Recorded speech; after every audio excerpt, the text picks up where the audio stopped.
सजयति सिन्दूरवदनो देवो यत्पादपङ्कजस्मरणं वासरमणिर्योतमसां राशिं नाशयति विघ्नानां। या कुन्देन्दुतुषारहारधवला या शुभ्रवस्त्रामृता या वीणावरदण्डमण्डितकरा या श्वेतपद्मासना या ब्रह्माच्युतशङ्करप्रभृतिभिर्देवैः सदा वन्दिता सा मां पातु सरस्वती भगवती श्रीशेषराढ्यापहा। मूकं करोति वाचालं पङ्गुं लङ्घयते गिरिं यत्कृपातमहं वन्दे परमानन्दमाधवम्। नारायणं नमस्कृत्य नरं चैव नरोत्तमं देवीं सरस्वतीं व्यासं ततो जयमुदीरयेत्। नमः परमकल्याणं नमः परममङ्गलं वासुदेवाय शान्ताय यदुनां पतये नमः। श्रुतिस्मृतिपुराणानाम् आलयं करुणालयं नमामि भगवत्पादशङ्करं लोकशङ्करम्। जन्माद्यस्य यतोऽन्वयादितरतश्चार्थेव विघ्नस्वराय तेने ब्रह्महृदाय आदिकवये मुह्यन्ति यत्सूरया तेजो वारिमृदां यथा विनिमयो यत्र विसर्गो मृषा धाम्ना स्वेन सदा निहस्तकुहकं सत्यं परं धीमहि। आपदामपहर्तारं दातारं सर्वसम्पदां लोकाभिरामं श्रीरामं भूयो भूयो नमाम्यहम्। शुकासारिके पूर्णवैराग्यजांचे वसिष्ठा परिज्ञानयोगेश्वरांचे कवी वाल्मीकी सारिका मान्य सा नमस्कार मासा सद्गुरु रामदासा। जयांचा जनी जन्मनामार्थ झाला जयांनी सदा वासनामार्थ केला जयांच्या मुखी सर्वदा नामकीर्ती नमस्कार त्या ब्रह्मचैतन्य मूर्ती।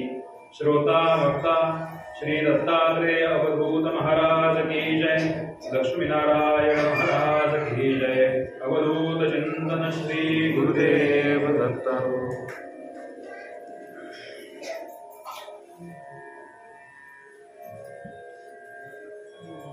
मंगलाचरण असणं मंगलाचरण म्हणणं ही आपल्याला एक प्रथा परंपरा अशी वाटते। कीर्तन किंवा व्याख्यान कुठे सुरू करताना मंगलाचरण असावं श्लोक म्हणावे आणि मग ते सुरू करावं हे सगळं आपल्याला माहिती आहे। ही परंपरा आहे ते आपल्याला माहिती आहे। पण ही परंपरा म्हणून आपण फक्त जोपासायचे का? त्याच्या मागचा भाव नक्की काय आहे? मंगलाचरण म्हणण्यामागचा हा सुद्धा आपल्याला थोडासा माहिती असायला हवा। मंगलाचरण करणं गणपतीचं स्मरण सगळ्यात सुरुवातीला निर्विघ्नतेसाठी झालं पाहिजे। शारदा वाग्देवी यांचं स्मरण झालं पाहिजे। आपण ज्यांच्याकडून शिकतो आहोत ज्यांच्यामुळे आज आपल्याला एवढे सगळे ग्रंथ कालपासून आपण जी चर्चा करतोय की शंकराचार्य जर का नसते तर कदाचित हे सगळं वेदांत सूत्र जे काही आहे ते आपल्याला उलगडून कुणी सांगितलं नसतं। वेद जे आहेत ते खूप कठीण संस्कृत संधी आणि याच्यामध्ये आहे तर त्याच्याविषयी सगळ्या ग्रंथांमध्ये वेगळ्या वेगळ्या ठिकाणी काय दिलंय याचे सुद्धा दाखले शंकराचार्य देतात आणि त्याच्यावर आपली टीका लिहितात। ते आपल्याला सोपं करून सांगतात। मग त्या आपल्या शंकराचार्यांचं सुद्धा स्मरण आपल्याला इथे करायला पाहिजे। परमेश्वर परब्रह्म परमात्मा त्यांचंही स्मरण व्हायला हवं। आणि हे सगळं करत असताना आपण केलेला अभ्यास जो 100% आपण अभ्यास केलाय आपलं सगळं सर्वस्व देऊन जेवढा वेळ दिला पाहिजे जे जे करणं आपल्याला शक्य आहे हा सगळा अभ्यास जरी आपण केलेला असला तरी शेवटी कुलविदा धनी सद्गुरु परमेश्वर आहे। त्यामुळे त्याला शरण गेल्याशिवाय आजपर्यंत केलेला सगळा अभ्यास आज मी तुझ्या चरणाशी ठेवतो आहे आणि इथे बसल्यावरती तू माझ्या तोंडून हे सगळं वदवून घे। जे काही तुझी स्तुती आहे ती तुझी स्तुती परमेश्वरा माझ्याकडून तू उद्धृत करून घे ही विनंती करणं। शरण केल्याशिवाय भगवंतापर्यंत जाणं शक्य नाही। शरण केल्याशिवाय कृपा कदापि होणार नाही। हाच आपला विषय कालपासून सुरू आहे। त्यामुळे मंगलाचरण हे अशा प्रकाराने आपल्याला प्रत्येक वेळेला जे जे काही आपण कर्म करू त्या त्या वेळेला जर का आपण ईश्वराचं स्मरण केलं परमेश्वराला सांगितलं की बाबा हे सगळं तुझंच आहे। काल आपण हेच बघितलं ना ईशावास्यमिदं सर्वं तोच आपला विषय चालू आहे। जगात भगवंत आहे प्रत्येक गोष्ट देवा तुझी आहे त्यामुळे तू ह्या सगळ्या गोष्टी आमच्याकडून करून घ्याव्यास। कालच्या हे मंगलाचरणाविषयी झालं। कालच्या एका गोष्टीमध्ये आपल्याला शंकराचार्यांनी आचार्यांनी असं सांगितलं होतं की अशा प्रकारची कर्म केली तर तुम्ही चांगलेपणाने जगू शकता. अशा प्रकारची कर्म म्हणजे काय, तर त्याच्यामध्ये त्यांनी सांगितलं होतं स्पेसिफिक एकच विषय आपण घेऊ. कालच्या तर थोडं सांगायचं राहिलंय आणि आज त्याविषयी बरंच काही आपल्याला बघायचं आहे. म्हणून की अग्निहोत्रादी कर्म करत तुम्ही जगा, म्हणजे तुम्हाला या सगळ्या गोष्टींचे कर्माचे लेख लागणार नाही आणि तुमचं सगळं आयुष्य जे काही आहे ते सुकर होईल. हे सगळं आपल्याला आचार्यांनी काल सांगितलेलं आहे. मग अग्निहोत्रादी कर्म, अग्नीचं काय महत्व आहे? आज सुद्धा आपल्याकडे बऱ्याच प्रार्थना, बऱ्याच गोष्टींमध्ये अग्निविषयी चर्चा करायची. अग्नीकडनं आपल्याला काय घ्यायचंय, अग्नीलाच का मागायचंय, अग्नीचं काय महत्व आहे, यज्ञाचं काय महत्व आहे आपल्या जीवनामध्ये, तेवढं आपण आज थोड्या वेळात बघूया. आपण आता आपल्या सगळ्या समाजाचा, मानसिकतेचा जर विचार केला, पूर्ण हिंदू समाजाचा सगळ्यांचा विचार जर का केला, तर थोडं कर्मकांड आपल्याकडे कमी झालेलं दिसतंय. अगदीच स्पेसिफिक विचार केला, प्रभागाप्रमाणे विचार केला, तर आपल्या सगळ्यांना हे 100% मान्य करावं लागेल की जेवढं कर्म दक्षिणेकडच्या भागामध्ये होतं तेवढं कर्म आपल्याकडे होत नाही. का होत नाही? आपली इच्छा नाहीये का करण्याची? आपण देवभक्त नाही होत का? आपल्याकडे ज्ञान नाहीये का? आपण काही त्या अशा कर्मकांडाच्या विरोधातल्या भावनेतले आहोत का? असं काहीच नाही. मग आपल्याकडून ही कर्म का घडत नाही? जेवढ्या गोष्टी धर्मकार्याच्या किंवा गौरव भावना, अभिमानाची भावना जेवढी आपल्याकडे दक्षिणेच्या प्रदेशाकडे दिसते, जसे जसे आपण खाली जात जाऊ तशी ती वाढत जाते. मग आपण का नाही तसे करू शकत? यज्ञ स्वरूपाविषयी, यज्ञाविषयीच्या भावना आपल्या जर का तीव्र झाल्या, कालचाच विषय पुन्हा एकदा, त्याच्या मागचं ज्ञान जर का आपल्याला असेल तर भावना तीव्र होतील, आपण सेन्सिटिव्ह होऊ, भावना उत्कट होतील आणि मग आपल्याकडून कर्म घडेल. हा विषय आपला होता. मग यज्ञाच्या बाबतीत आपण आपल्या भावना उत्कट करण्यासाठी आपल्याला त्याचं ज्ञान पाहिजे. सोपा विषय सांगतो की पूर्वीच्या काळी यज्ञ याग व्हायचे म्हणजे नक्की काय व्हायचं? आपल्याला प्रश्न पडायला पाहिजे. प्रश्न पडले ना की आपल्याला उत्तरं सुचत जातील किंवा उत्तरं सुचण्यासाठी आपण काहीतरी प्रयत्न करू. सोपा साधा प्रश्न आपल्याला पडायला हवा की श्रीरामांना आणि लक्ष्मणांना का घेऊन गेले दशरथाकडनं ऋषी? आमच्या यज्ञाचं संरक्षण ते नव्हते का करू शकत? अनेक ऋषींच्या यज्ञाचं संरक्षण करण्यासाठी त्यांनी भगवंताला साकडं घातलंय, कोणी शंकराला साकडं घातलंय, कोणी प्रत्यक्ष श्रीरामांना साकडं घातलंय, कोणी आणखी कोणाला घातलंय. का ते त्यांच्या यज्ञाचं संरक्षण करू शकत नव्हते का? हा पहिला प्रश्न. दुसरा प्रश्न असा की यज्ञ उद्ध्वस्त कोण करत होता? असुर करत होते, राक्षस करत होते. राक्षसांना दुसरी कामं नव्हती का हो? विचार करायला पाहिजे ना आपण. राक्षसांनी यांचा यज्ञ उद्ध्वस्त करावा असा काय त्रास हे ऋषीमुनी राक्षसांना देत होते? हा नको प्रश्न पडायला. आज समजा मी इथे येऊन काहीतरी बोलतोय, मी चाललंय आपला विषय मांडणी चालली, दुसऱ्या कोणाला ते सहन होत नाहीये म्हणून हे उद्ध्वस्त करायला समजा कोणी आले, तर आपण हा विचार केला पाहिजे ना की आपल्यामुळे त्यांना काय त्रास झाला म्हणून ते मला त्रास द्यायला आले. यज्ञ उस्कडण्याचं, यज्ञामध्ये दुसरं काहीतरी अभक्ष आणून टाकायचं, मांस आणून टाकायचं, तो यज्ञ उद्ध्वस्त करायचा, ऋषींना मारून टाकायचं, अशा यांना सगळ्यांना आपण असुरी प्रवृत्ती म्हणतो. पण त्या तिथपर्यंत येण्यासाठी, कारण असुर त्यांचे भोग भोगतच होते ना, त्यांचे भोग जे होते म्हणजे उपभोग घेण्याचं जे काही होतं, मदिरा असेल, इतर काही सगळे विषय असतील, विषयांच्या भोगात ते होते, असुर होते. त्यांना त्यांच्या ठिकाणी सगळं स्वातंत्र्य होतं, ते सगळे मिळवत होते. आश्रमात येऊन ऋषींना मारायचं, ऋषी कुमारांना मारायचं, यज्ञ उद्ध्वस्त करायचा, हे का बरं करत असतील असुर? याचाही प्रश्न आपल्याला पडायला हवा ना. असं काय कर्म ऋषी करत होते की ज्याचा त्रास त्यांना व्हावा? मग आपल्याला बाळगोल उत्तर असं मिळेल की हे देवांची स्तुती करत होते आणि देव राक्षसांना विरोध करतात, देव राक्षसांचा निपात करतात, म्हणून राक्षस ऋषीमुनींचा यज्ञ उद्ध्वस्त करत होते. हे बाळगोल उत्तर आपल्याला मिळू शकेल जर आपण असा विचार केला तर. पण खरंच यज्ञ संस्कृती अशी होती का?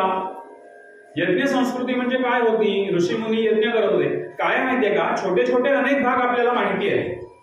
की संन्यासी, यती, की ज्यांनी एक दिवस एका गावामध्ये राहायचं नाहीये, हा नियम माहिती आहे ना. आपल्या अध्यात्मामध्ये बऱ्याच ठिकाणी असं आहे की जे संन्यासी आहेत, जे यती आहेत, त्यांनी एका दिवसाच्या वर वस्ती एका ठिकाणी करायची नाही, सतत भ्रमण करत राहायचं. नाथ संप्रदायामध्ये सुद्धा तेच सगळं सांगितलेलं आहे. मग याची कुठेतरी संगती नको का आपण लावायला? ऋषीमुनी यज्ञ करत होते म्हणजे काय करत होते? यज्ञ करण्याची काहीतरी प्रोसिजर आहे. सकाळपासून संध्याकाळपर्यंत यज्ञ करायचा आहे, म्हणजे आपण दिवसाभरामध्ये काय वागायचंय, काय करायचंय लोकांसाठी, हा महत्वाचा विषय आहे. सकाळी अग्निका आटवायची, पूजा करायची, जे काही यज्ञाचं असेल ते यज्ञ पूजा करायची, हवन करायचं, सगळं करायचं. दुपारच्या वेळेला फराळ करायचा, हवी तर थोडी विश्रांती घ्यायची. विश्रांती कधी या सगळ्याच्या मध्ये सांगितलेली नाहीये, हवी तर थोडी विश्रांती घ्यायची. आणि संध्याकाळी या सगळ्या ऋषीमुनींनी यज्ञाच्या परिसरामध्ये असलेल्या सगळ्या गावांमध्ये जायचंय. गावांमध्ये जाऊन लोकांचं प्रबोधन करायचंय. गुलामगिरीत असलेल्या लोकांचा स्वाभिमान जागृत करायचा आहे. गुलामगिरीमध्ये असलेल्या अशा सगळ्या लोकांना, गुलाम झालेल्या लोकांना स्वत्वाची आठवण करून द्यायची. जे कालपासून आपण म्हणतोय की स्वतःतला परमेश्वर बघा, तूच सर्व काही आहेस, तूच आहेस तुझ्या जीवनाचा शिल्पकार. हे सगळं या ऋषीमुनींनी बाहेर जाऊन सांगायचंय. गुलामगिरीत आहोत म्हणजे काय? आजही आपण गुलामगिरीत आहोत की वेगळ्या वेगळ्या प्रकारच्या गुलामगिरीत आहोत ना. आज राजसत्तेविषयी अत्रि मुनींच्या चरित्रामध्ये हा विषय आहे की लोकसत्तेचे कारक, ज्यांनी लोकसत्ता स्थापन केली, पहिली लोकशाही, या सगळ्या लोकांना उठवलं राजसत्तेच्या विरुद्ध आणि जे स्वतः तुरुंगात गेले असे अत्रि मुनी आहे. आणि त्यांचे पुढे चिरंजीव, त्यांच्या पोटी जन्माला आलेले पुढे दत्त महाराज आहेत. म्हणजे या ऋषींचं हे कार्य आहे की आजूबाजूच्या राजसत्ते विरुद्ध जे गुलामगिरीत आहेत, जे वाईट राजे आहेत, त्यांच्या विरुद्ध लोकांना उभी करावी आणि लोकांना स्वबळाची आठवण करून द्यावी. चांगला राजा असेल तर प्रजा चांगलीच असणार आहे, तिथे यज्ञ होतच होते. आणि हे सगळं ज्या वेळेला ऋषीमुनी करतात त्यावेळेला त्या राजसत्तेला त्रास होतो. जर लोक गुलामगिरीत राहिलेच नाहीत, मानसिक गुलामगिरी जर का लोकांनी पत्करलीच नाही, सगळ्यांचाच जर का स्वाभिमान जागृत झाला तर सत्ता करता येईल का हो? हवी तशी सत्ता ना, म्हणजे सत्ता पिपासू लोकांना पाहिजे तशी सत्ता करता येईल का? नाही करता येणार. म्हणून ते हे सगळे ऋषीमुनींनाच त्रास देत होते की यज्ञच घडला नाही की पुढची ह्या गोष्टी घडणार नाही. यज्ञ करायचा म्हणजे काय करायचंय तर अशा सगळ्या गोष्टी करायच्या. आपण आता सध्या या थोड्या थोड्या गोष्टी आपण करतो की सकाळी यज्ञ करतो आणि संध्याकाळी काहीतरी प्रवचन ठेवतो, बरोबर, काहीतरी कीर्तन करतो, कार्यक्रम करतो, समाज प्रबोधनाचे कार्यक्रम यज्ञाच्या ठिकाणी करतो. आता इतक्या पिढ्यानपिढ्या, अनेक युगानुयुग त्याच्यानंतर थोडा थोडा फरक असा पडत गेलेला आहे आपल्याकडे. पण मूळ यज्ञाचं कर्तव्य जे आहे ते अशा प्रकारे आहे. या यज्ञातून आपल्याला जे पाहिजे ते यज्ञाकडे मागायचंच आहे. अग्नी नारायणाकडे आपण सगळं मागणी करायचीच आहे. आपल्याला जे काही पाहिजे ते अग्नीच देणार आहे. पण ते करत असताना समाज प्रबोधन, समाजामध्ये आत्मविश्वास भरणं, त्यांना स्वत्वाची आठवण करून देणं हे यातलं मुख्य कार्य आहे. म्हणून असुर राज्य करू शकत नव्हते, लोक विरोध करायचे त्यांना. मग त्यापेक्षा यज्ञच करायचा नाही. हे ऋषीमुनी नसलेच ना, गावातच आले नाही की मग आपलं सगळं आहे तसं राज्य चालू शकतं. त्यामुळे असुर यज्ञ का उद्ध्वस्त करत होते किंवा यज्ञ संस्कृतीची खरी काय गरज आहे? आपणही आपल्या घरी रोज यज्ञ करायला आपल्याला सांगितलेलं आहे, बरोबर. आता सगळं बदललेल्या जीवनमानानुसार शक्य नसेल रोज यज्ञ करणं, पण किमान आपण वर्षातून एकदा यज्ञ करू शकतो का? जेवढा वाढदिवसाला आपण खर्च करतो त्याच्या पेक्षा कमी, काही पटीने सुद्धा म्हणेन मी, वाढदिवसाला जेवढा आपण खर्च करतो आपल्या घरातल्या कौटुंबिक सदस्यांच्या, त्याच्यापेक्षा खूप कमी खर्च यज्ञ करायला कमी येतो खर्च. बघ, आपण असं करू नये का की वाढदिवसाच्या दिवशी आपण एखादा छोटासा यज्ञ केला का? संस्कृती सांभाळणं आपलं काम नाहीये का? आपली जबाबदारी आहे. आपण जर का कर्म करायचं सोडलं तर त्याचं संरक्षणच होणार नाही. परत कालचा थोडासा आढावा आपला सुरू आहे. ज्ञान परंपरेचं संरक्षण करायचं असेल तर स्वतः ते कर्म केलं पाहिजे आणि इतरांना ते करण्यासाठी उद्युक्त केलं पाहिजे, प्रेरित केलं पाहिजे, म्हणजे त्याचं संवर्धन केलं पाहिजे. यज्ञ करायचा म्हणजे असं नाही की 10, 20, 25, 40, 50 हजार रुपयेच खर्च केला पाहिजे. छोटे छोटे यज्ञ करणं शक्य आहे ना.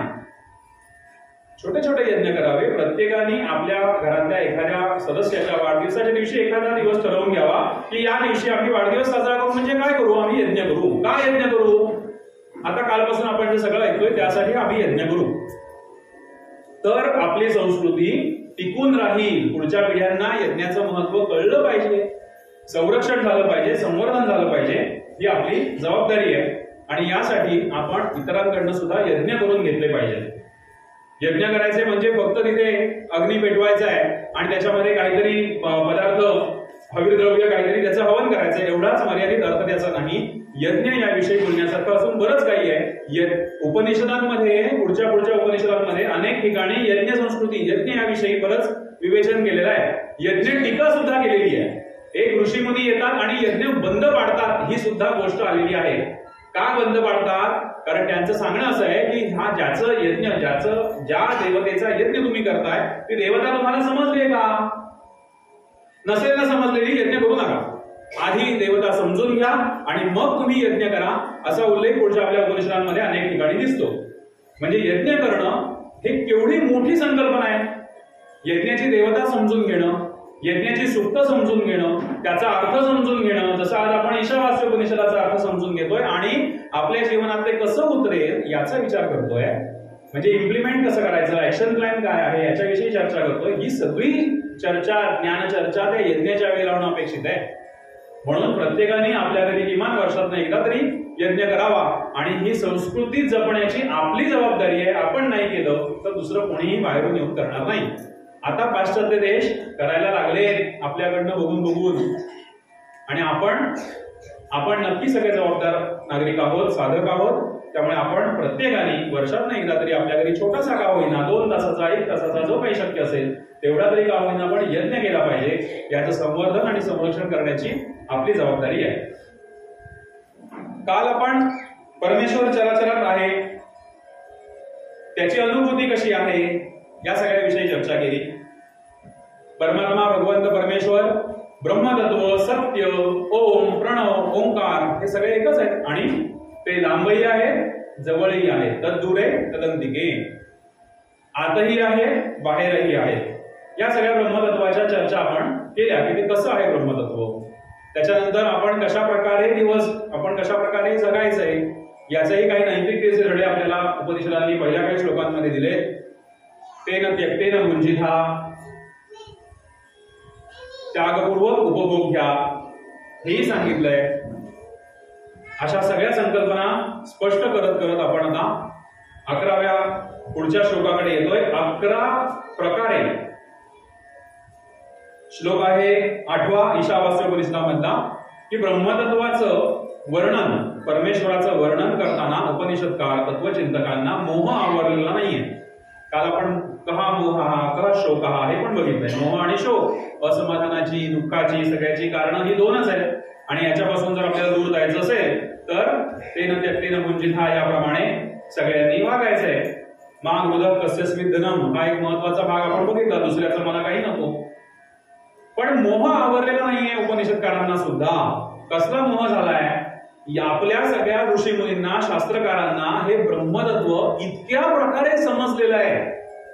आपली ज्या वेळेला विषयातली खोली वाढते अभ्यासाची त्यावेळेला आपल्याला होतं की नाही, अरे हे सांगू का हे सांगू, हे सांगू का हे सांगू, बहुतेक यांना कळलं नाहीये, आपण दुसऱ्या प्रकारे सांगू, आपण आणखीन काही प्रकारे सांगू.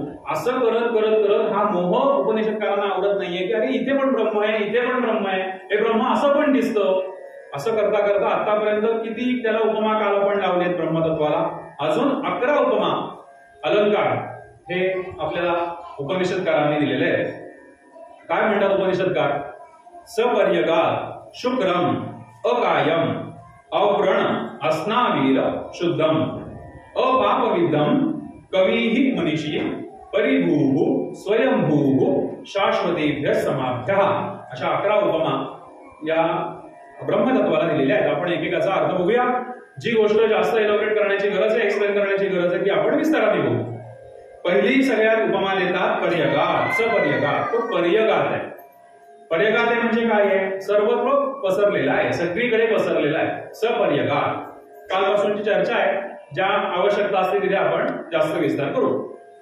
शुक्रम म्हटलेलं आहे. शुक्र म्हणजे काय, निर्मितीचं सामर्थ्य आहे. शुक्राकडे निर्मितीचं सामर्थ्य आहे. जिथे जिथे निर्मिती आहे तिथे तिथे शुक्र हा शब्द वापरला जातो. त्याच्याकडे निर्मितीचं सामर्थ्य आहे. तो शुद्ध आहे, शुभ्र आहे, स्वच्छ आहे, शुद्ध आहे. म्हणून त्याला ब्रह्मतत्वाला शुक्रम असं म्हटलेलं आहे. तो अकायम आहे. अकायम ज्याला शरीर नाही, काया नाही असा अकायम, स्वतःचं शरीर नाही असं ब्रह्मतत्व आहे. अव्रण म्हणजे ज्याला व्रण नाही. आता व्रण कधी येईल, ज्या वेळेला 2 भाग होतील किंवा काही होईल, काहीतरी व्रण येईल त्यावेळेला, म्हणजेच तो अक्षय आहे, अक्षय आहे, अक्षत आहे, म्हणून त्याला अव्रण म्हटलेलं आहे. अस्नावीरम, अस्नावीरम याचा अर्थ आहे की त्याला स्नायू नाहीयेत, त्याला शिरा नाहीयेत. आता मोह आवरत नाही म्हणजे कसं आवरत नाही बघा, वरती सांगितलं नाही का की हा अकायम आहे, की ज्याला शरीर नाहीये. आता शरीर नाहीये ह्याचा अर्थच त्याला स्नायू पण नसणार आहेत ना, त्याला शिरा पण नसणार आहेत. मग हे 2 प्रकारे सांगण्याचं कारण काय आहे, एकदा अकायम पण सांगायचं आणि 2-3 गोष्टी झाल्यानंतर पुन्हा त्याला अस्नाविरम पण सांगायचं. पण माझ्यासारख्या काही लोकांना नाही पटकन कळलं. अकायम म्हणजे वेगळं काहीतरी आहे आणि अस्नाविरम म्हणजे वेगळं काहीतरी आहे. सगळ्या प्रकारांनी सांगण्याचा प्रयत्न इथे उपनिषदकार करतात. अस्नाविरम जो स्नायू ज्याला नाहीये, ज्याला शिरा नाहीये असा. शुद्धम जसं शुक्रम सांगितलं तसं शुद्धम दोषरहित आहे, त्याला कुठल्याही प्रकारचा दोष लागत नाही, दोष जवळपास पण येत नाही. आपण काल म्हटलं ना पापाचा लेप लागत नाही, तशा प्रकारे शुद्धम दोषरहित आहे. अपापविद्धम इथे आहे, पापाचा स्पर्श ज्याला होत नाही, अपापविद्धम स्पर्शच करू शकत नाही त्याला, दोष कुठलाही पाप कुठलाही असा. 8वी उपमा आहे कवीही मनीषी. आता कवी का म्हटलं असेल ब्रह्मतत्वाला? अगदी साध्या मराठीमध्ये आपण नेहमी म्हणतो कवी जे न देखे रवी ते देखे कवी, तीच भावना इथेही आहे. कवी कवी म्हटलेलं आहे ब्रह्मतत्वाला. आचार्यांनी त्यांच्या भाषामध्ये म्हणताना असं म्हटलंय, कवी ही क्रांतदर्शी सर्वदृक्. क्रांतदर्शी म्हटलेलं आहे, सर्वदृक् क्रांतदर्शी. सर्वदृक् म्हणजे काय? सगळीकडे पाहतो, सगळीकडे सर्वदृक्. क्रांतदर्शी म्हणजे 3ही लोकांमध्ये, सर्व लोकांमध्ये जो पाहू शकतो असं ब्रह्मतत्व आहे. सगळीकडे संचार सगळीकडे आहे, जसा नारद मुनीचा संचार सगळीकडे आपण म्हणतो की नाही, तसं ब्रह्मतत्व हे क्रांतदर्शी आहे, ते सगळीकडे बघू शकतं. नान्यतोऽस्ति द्रष्टा. बृहदारण्यक उपनिषदामध्ये याविषयी म्हटलेलं आहे. ब्रह्मतत्व कसं आहे? नान्यतोऽस्ति द्रष्टा, द्रष्टा आहे, सगळं काही पाहू शकतो. यासारखा दुसरा द्रष्टा नाही असं बृहदारण्यक उपनिषद, जे शेवटचं दशोपनिषदामध्ये शेवटच्या भागांमध्ये जे उपनिषद आहे त्याच्यामध्ये म्हणतात, यासारखा दुसरा द्रष्टा नाही कोणी. मनीषी, मनीषी हे त्या कवीही मनीषी असा एक जोडलेला शब्द आहे त्याला. मनाचं ईशन करणारा म्हणजे सर्वज्ञ, सर्वज्ञ ईश्वर असं कवीही मनीषी. त्याच्यानंतर परिभूहू अशी एक संकल्पना या ब्रह्मतत्वाला दिलेली आहे. कसं आहे ब्रह्मतत्व? परिभूहू. परिभूहू म्हणजे सर्वश्रेष्ठ, ज्याच्या पुढे दुसरा कोणीही नाही. कालोंके काल महाकाल ते सुद्धा याच्या समोर नाहीत. सगळ्यात सर्वात श्रेष्ठ, याच्यावर याच्यापेक्षा मोठा कोणी नाही असं ब्रह्मतत्व, म्हणून त्याला नाव आहे परिभूहू स्वयंभूहू. आता आपण अनेक ठिकाणी बघतो ना स्वयंभू देवस्थानं आहेत. आपल्याला काय माहिती असतं? स्वयंभू म्हणजे आपणहून जे उत्पन्न झालेलं आहे ते स्वयंभू. चालेल, चांगली संकल्पना आहे, आपल्याला त्याचा तसा विचार जरी आपण केला तरी चालू शकतो. पण इथे काय अपेक्षित आहे? आचार्यांनी काय अर्थ सांगितले आहे या ब्रह्मतत्वाच्या स्वयंभू या शब्दाविषयी? आचार्य म्हणतात, येषाम उपरी भवति यश्चोपरी भवति स सर्वः स्वयमेव भवति इति स्वयंभू अशी आचार्य व्याख्या करतात. स्वयंभू स्वयमेव भवति इति. थोडं सोपं करून सांगूया. ब्रह्म काय आहे? सगळ्यात वरती ब्रह्म आहे. ज्याच्या जे काही आहे त्याच्या वरती सुद्धा ब्रह्मच आहे. त्याचं उदाहरण थोडक्यात द्यायचं तर असं की गुरु आणि शिष्याचं आपण उदाहरण घेऊया. गुरु आहे, त्यांचा शिष्य आहे, दोघेही महान आहेत की नाही? गुरुनी आपलं सर्वस्व शिष्याला द्यायचंय, शिष्य कसा मोठा होईल हे गुरुंनी बघायचंय. हा सगळा भाग आपल्याला माहितीये की गुरु शिष्याचं नातं कशा प्रकारे आहे. पण गुरु आणि शिष्य याच्यामध्ये मग सर्वश्रेष्ठ कोण? तसा विचार केला तर गुरु, बरोबर. आणि त्याच्या खालोखाल कोण? त्यांचे शिष्य. पण इथे असं सांगितलेलं आहे, येषाम उपरी भवति यश्च उपरी भवति, म्हणजे दोघंही जे सर्वश्रेष्ठ आहे त्याच्याही वर हे आहे तेही सर्वश्रेष्ठ आहे. इथे एकात्म भावना आहे, दोघंही सर्वश्रेष्ठ आहेत. कारण परमात्मा परमेश्वर गुरूंमध्ये पण आहे, परमात्मा परमेश्वर शिष्यामध्ये पण आहे, दोघांकडेही आहे. स्वयंभू याचा अर्थ आपल्याला इथे घ्यायचा आहे की स सर्व स्वयमेव भवति इति स्वयंभू. दोघेही भगवंत आहे, वरचा असलेला पण भगवंत आहे, खालचा असलेला पण भगवंत आहे, म्हणून तो स्वयंभू आहे. परत आपण तिथेच येतोय, ईशावास्यमिदं सर्वं यत्किंचित् जगत्यां जगत. सगळीकडे परमेश्वर भरलेला आहे, कोणीही वरचा नाही, कोणीही खालचा नाही, स्वयंभू. तुम्ही कुठलीही गोष्ट, कोणीही व्यक्ती, कुठलीही परिस्थिती दाखवा, त्याच्यावरती ब्रह्म आहे आणि त्याच्या खालचा असलेला सुद्धा ब्रह्मच आहे, दोघेही भगवंतच आहे.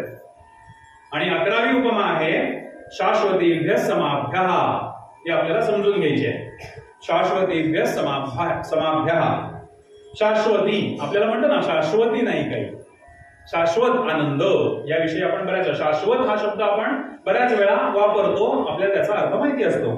शाश्वतीभ्य समाभ्या याचा अर्थ आहे कायम टिकणारी व्यवस्था लावणारा. कायम टिकणारी व्यवस्था कोणती? कायम टिकणारी व्यवस्था कोणती? आपणही आपल्या मंडळांमध्ये, आपल्या संस्थांमध्ये आपण व्यवस्था वाटून घेतो, बरोबर की नाही? पाणी भरायचं कुणी, सतरंजा घालायच्या कुणी, पण कायम टिकणाऱ्या व्यवस्था असतात का त्या? अहो नाही हो, आज ना मला जरा शक्य नाहीये, आज ना जरा आवरायला उशीर होतोय, जर तुम्ही पुढे व्हाल का हो? जो सकाळी येऊन पाणी भरत असतो त्याला सतरंजा घालायचं सुद्धा काम काही वेळा करावं लागतं का? कारण त्याचा आयत्या वेळेस कोण येतो? काहीतरी सांसारिक अडचण आहे, काहीतरी वैयक्तिक अडचण आहे, गाडीची असेल, नाही वेळेवर येता येते, जरा करावं तुम्ही. मग ही कायम टिकणारी व्यवस्था आहे का?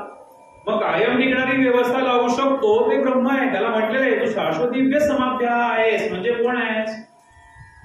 पृथ्वी फिरते, व्यवस्था आहे की नाही? पृथ्वी स्वतःभोवती परिवलन आहे, परिभ्रमणही आहे, कायमस्वरूपी हे सगळं चालू आहे. कुठेही कधीही त्याला ऑप्शन नाही, पर्याय नाही. आज नाही हो, आज मी नाही, आज जरा तुम्ही फिरा, काही नाही, सगळं संपून जाईल हो. एका क्षणाच्या सुद्धा काय लाखोव्या भागात सगळं संपून जाईल. कायम टिकणारी व्यवस्था आहे की नाही? बदल आहे का या व्यवस्थेमध्ये? पृथ्वी स्वतःभोवती फिरते, पृथ्वी सूर्याभोवती फिरते, सूर्य रोज सकाळी उगवतो, मावळतो, चंद्र येतो, अमावस्या पौर्णिमा होतात. शाश्वतीभ्य समाभ्या ह्या सगळ्या व्यवस्था ज्यांनी लावलेल्या आहेत तो शाश्वतीभ्य समाभ्या, या व्यवस्था शाश्वत आहे. आनंद शाश्वत, शाश्वत आनंद आपल्याला मिळतो का? आता आनंद आपल्याला मिळतो बऱ्याच वेळा, पेढा खायला मिळाला, छान वाटलं, गोड गोड गोड लागला पेढा, छान आनंद. पण उद्या डायबिटीज झाला, कशाला पेढे खाल्ले मी? नाही खाऊ शकत ना. आनंद संपला. गाडी घेतली, चांगली उत्तम महागडी गाडी घेतली, और टायर 4 बदलायची वेळ आली की नाही हो, खर्च होतो. ड्रायव्हर आला की नाही हो, खर्च होतो. आनंद झाला पण नंतर तो विरला. अनेक उदाहरणं आहेत, छोटी छोटी उदाहरणं. मग कायमस्वरूपी टिकणारा आनंद कोणता? आपला आपण शोधा की मला आतापर्यंत कुठच्याही क्षणी, कुठच्याही परिस्थितीत, कुठच्याही व्यक्ती समोर आपण जर त्या आनंदाची आठवण केली तर आनंदच होतो. त्याच्याविषयी यत्किंचितही दुःख वाटत नाही, आपल्याला पश्चाताप होत नाही. तो आनंद शाश्वत आनंद आहे. हा कधी मिळालाय का आपल्याला? आपण मिळवण्यासाठी प्रयत्न रोज करतोय. इथे येतोय की आजचा 5वा दिवस आहे, रोज इथे येतोय. कालही आलो, परवाही आलो, आजही संध्याकाळी येऊ, उद्या येऊ. आनंद मिळवण्यासाठी येतोय ना. शाश्वत आनंदाची प्राप्ती कशा प्रकारे होईल हे बघण्यासाठी येतोय. पण खरं सांगू का, परत कालच्याच विषयावर, नुसतं येऊन नाही ना उपयोग. ही दारं उघडायला पाहिजे. नुसती दारं उघडून पण उपयोग नाही, ते वाचलं पाहिजे, ग्रंथ वाचले पाहिजे, ते अनुभवून, ते शिकून, समजून घेतले पाहिजे. कोणाला विचारायचं ते पण समजायला हवं. पण ते समजणार कसं? जेव्हा योग्य उत्तर मिळेल तेव्हा समजेल ना की हा मी योग्य ठिकाणी विचारलं. मग सगळ्यांना विचारायचं. जो उत्तर देऊ शकेल त्याचा, तो ते नाही देणार, तो अभ्यास करेल. शाश्वत आनंद मिळवायचा इथे यायचंय तर स्वामींनी केलेला उपदेश. आज एक चांगली गोष्ट मी सांगणार आहे, गमक आजच्या दिवसाचं आणि योगायोगाचं पण. जर मी विसरलो तर मला व्याख्यान संपल्यानंतर पण आठवण करून द्या, मी सांगेन की आज हे उपनिषद घेण्याचं कारण जे कालपासून मी सांगतोय ते गमक आज आपण चर्चा करूया शेवटच्या श्लोकामध्ये. त्यामुळे असा शाश्वतीभ्य समाभ्या ही व्यवस्था कुणी लावली? ह्या सगळ्या व्यवस्था लावणारा जो आहे तो आहे शाश्वतीभ्य समाभ्या. असं इतक्या प्रकारे वर्णन आपल्याला उपनिषदकार करून दाखवतात. ब्रह्मतत्व समजून सांगताना कालचा पण आपला जो विषय होता की छोटे छोटे भाग आपण केले. अनेकदा हा विषय पुन्हा पुन्हा येईल. माझ्या सगळ्या बोलण्यामध्ये ना कायमस्वरूपी द्विरावृत्ती अशी होते का? कारण आपल्याला ते समजून घ्यायचंय. बाकीचे लोक येतील, सांगतील, कोण आपण सगळे बऱ्याच जण ऐकतो, पण समजून नाही ना घेता येत आपल्याला. समजून कधी घेता येईल? ज्यावेळेला एकच गोष्ट अनेक वेळा येईल. आध्यात्मिक यश कसं अनेक वेळा सांगितलंय मी, आजही सांगेन अनेक वेळा. आध्यात्मिक यश म्हणजे काय तुमच्या कायमस्वरूपी नंतर लक्षात राहील, पण ते सतत सांगायला पाहिजे. अशी शाश्वतीभ्य समाभ्या अशी जी व्यवस्था जो लावतो ते आहे ब्रह्मतत्व. आता इथून पुढे 9व्या श्लोकापासून 11व्या श्लोकापर्यंत आपल्याला अनेक संकल्पना स्पष्ट करून सांगितल्या. ज्या आपल्याला कठीण संकल्पना वाटतात, ज्या आपल्याला अप्राप्य वाटतात, अशा अनेक संकल्पनांचा उल्लेख इथून पुढे आहे. आपण एकातनं दुसरी, दुसऱ्यातनं तिसरी, परत पहिली, परत चौथी, परत दुसरी असं करत करत आपण या संकल्पना जरा स्पष्ट करूया. पुन्हा पुन्हा सांगितल्याचा फील येईल, कंटाळा आला तर येईल, पण समजून घेण्यासाठी हे करणं अनिवार्य आहे. 9वा श्लोक आहे अंधं तमः प्रविशन्ति ये विद्याम् उपासते ततो भूय इव ते तमो य विद्यताग्रताः। हा 9वा श्लोक आहे। विद्येविषयी आपल्याशी उपनिषदकार चर्चा करतायत। काय सांगतायत? ये विद्याम् उपासते अंधं तमः प्रविशन्ति। आज अनेक जण नवीन असल्यामुळे पुन्हा एकदा सांगतो की या सगळ्या उपनिषदांच्या अभ्यासामध्ये आपल्याला विरोधाभास अनेक वेळा दिसतील। आता एक सांगतायत, लगेच दुसऱ्या शब्दात दुसरं पूर्ण विरोधी वक्तव्य करतायत उपनिषदकार, असं आपल्याला अनेक वेळा दिसेल। पण तेच अर्थ आपल्याला समजून घेण्याचे अर्थ आहेत। अंधं तमः प्रविशन्ति, अंधकारात प्रवेश करतात, अंधारात जातात। कोण? ये विद्याम् उपासते, जे विद्येची उपासना करतात ते अंधकारात जातात। किती विरोधाभास आधीच पहिल्याच वेळेत आपल्याला कळतो। अरे विद्येची उपासना केली, ज्ञानाची उपासना कराल तर तुम्ही कालपासून सांगताय, आणि आता एका बाजूला सांगतात की त्यांच्या जीवनात घोर अंधार येतो। विद्येची उपासना करतात ते अंधारात जातात। आणि दुसऱ्या वाक्यात सांगतात ततो भूय इव ते तमो य विद्याग्रताः, जे अविद्येची उपासना करतात ते त्याहून घोर अंधारात जातात। म्हणजे विद्येची उपासना करतात ते अंधारात जातात, आणि अविद्येची जी उपासना करतात ते त्याहून घोर अंधारात जातात। आता इथे कसं काय समजून घ्यायचं ना हे सगळं? मुळात विद्येची उपासना ही तर आम्ही लहानपणापासून करतोय, त्याशिवाय तर काही शक्यच नाहीये।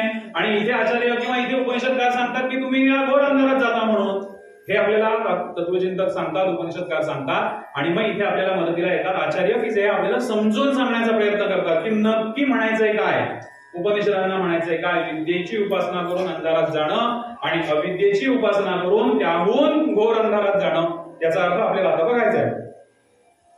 यासाठी आपल्याला विद्या समजून घ्यायला हवी, विद्या म्हणजे काय, आणि अविद्या पण समजून घ्यायला हवी। या दोन्ही संकल्पना जर आपल्याला स्पष्ट होतील तर आपण हळूहळू पुढे जाऊ शकतो। अविद्या, पहिल्यांदा अविद्या समजून घेऊया की अविद्या म्हणजे काय। अनेक व्याख्या आहेत, ज्या सोप्या व्याख्या आहेत त्या आपण बघूया। योगसूत्राची एक व्याख्या आहे। योगसूत्र सांगतो अविद्या म्हणजे काय? नित्याला नित्य समजणे, अनित्याला नित्य समजणे, शुद्धाला अशुद्ध समजणे, दुःखाला सुख समजणे आणि अनात्म्याला आत्मा समजणे म्हणजे अविद्या। योगसूत्र काय सांगतं? अविद्या म्हणजे काय सांगण्याचा विषय चालू आहे। अविद्या अनित्याला नित्य समजणे, शुद्धाला अशुद्ध समजणे, दुःखाला सुख समजणे आणि अनात्म्याला आत्मा समजणे ही आहे अविद्या। कळतंय? सोपं आहे। अविद्या म्हणजे काय? आणि नित्य याच्या विरुद्ध येईल। आधी अनित्य समजून घेऊ आपण। नक्की अनित्य समजलं म्हणजे नित्य समजेल काय आहे ते। अनित्याला नित्य समजणे, ह्या एका वाक्याचा अर्थ आधी समजून घ्यायला लागेल की नक्की अनित्य काय आहे आणि नित्य काय आहे। विषय कुठून सुरू झालाय?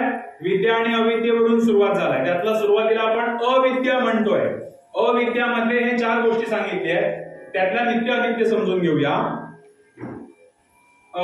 फिजिक्स, आपण सगळे विज्ञान शिकलोय, बरेच जण इथे विज्ञान शिकलेले आहेत। फिजिक्स, न्यूटनचे एनर्जी लॉ आपल्याला माहिती आहे। जगात अशी कुठलीच गोष्ट नाही आहे जी उपनिषदात नाही, कारण पहिल्यांदा फक्त सनातन हिंदू धर्मच आहे, आपलाच धर्म आहे, नंतर बाकी सगळे आहेत। तरी आपण त्याचा आधार घेऊया। काय आहे न्यूटनचा law? Energy can neither be created nor be destroyed, बरोबर? It can be converted from one form to another form, हा न्यूटनचा लॉ। एनर्जी कधीही नष्ट होत नाही, कधीही निर्माण करता येत नाही ऊर्जा, आणि इट कॅन बी कन्वर्टेड, ही एका फॉर्म मधून दुसऱ्या फॉर्म मध्ये फक्त बदलता येते, बरोबर? तारेतनं वीज आली, पंखा लागला, कन्वर्ट झाली ऊर्जा, वीज ऊर्जा वाऱ्याच्या ऊर्जेमध्ये आली, एवढंच फक्त होऊ शकतं। याच्यामध्ये निर्मिती पण होऊ शकत नाही आणि आपण नाहीसं पण करू शकत नाही। Energy can neither be created nor be destroyed, हा एनर्जीचा लॉ न्यूटनचा। याच्यावरून आपल्याला समजून घ्यायचंय नित्य काय आणि अनित्य काय। आता ही जी एनर्जी आहे ना, जी बदलू शकत, जी निर्माण होऊ शकत नाही आणि जी संपवू पण शकत नाही, ती आहे नित्य। ही जी एनर्जी आहे ती आहे नित्य, आणि हा जो एनर्जीचा फॉर्म आहे म्हणजे एनर्जी ज्या रूपात आहे तो आहे अनित्य, कारण तो नेहमी बदलतोय। धरणात पाणी साठवून, आपल्या कोयनेच्या धरणात पाणी साठवणे आपल्यापर्यंत वीज येते, बरोबर? एनर्जी बदलत नाही, एनर्जी सेम आहे, ती आहे नित्य, कारण तिथे पण ती एनर्जी आहे पाण्याची साठलेली। त्याच्यानंतर तिचा फक्त फॉर्म बदलतो, तिचं रूप बदलतंय, टर्बाईनवर फिरल्यावर आपल्याला वीज मिळते. हा फॉर्म बदलत असतो नेहमी.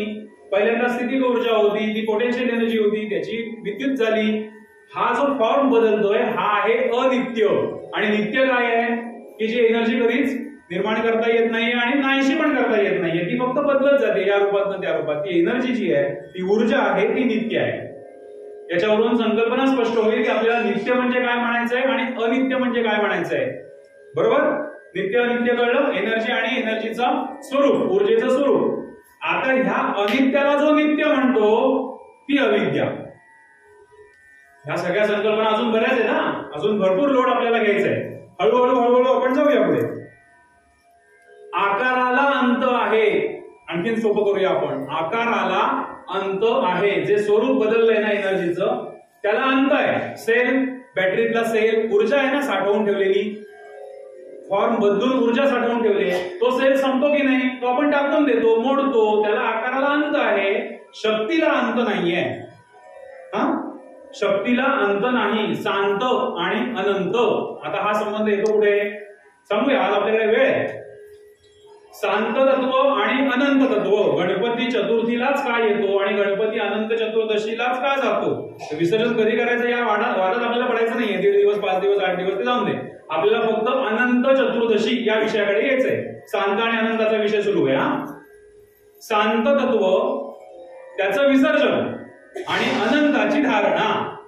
गणपतीचं स्वरूप काय आहे? गणपती आपण आणतो, पूजतो, बुद्धीची देवता आहे. आम्हाला 1.5 दिवस पुरतो, कोणाला 7 दिवस पुरतो. विनोदाचे विषय, टीकेचे विषय सोडून देऊया, जे पाहिजेत ते विषय हवे. गणपती आणला, गणपतीची आराधना केली, अथर्वशीर्ष म्हटलं, तत्वमसी म्हटलं, अहम ब्रह्मास्मी म्हटलं, म्हणजे हेच सगळं कालपासून चाललंय ते. याच्यातनं करायचंय काय की गणपती येऊन बसल्यापासून जाईपर्यंत आम्ही त्याची मूर्ती डोळ्यामध्ये साठवतोय. शांत तत्व आणि विसर्जनाच्या दिवशी आपण ती मूर्ती सोडून देणार आहोत, विसर्जन करणार आहोत. पण या मधल्या काळामध्ये ही सगळी ज्ञान चर्चा करून त्याच्या अनंताचं स्वरूप आपल्यामध्ये साठवून घ्यायचंय. मूर्तीला विसर्जन आहे, आकाराला अंत आहे, तत्वाला अंत नाही. शांत तत्व आणि अनंत, अनंताची धारणा आणि मूर्तीचं विसर्जन हे तिथे आहे. तो चतुर्थीलाच काय येतो, ती तुर्या अवस्था, चतुर्थी अवस्था जी आहे म्हणून ती चतुर्थी.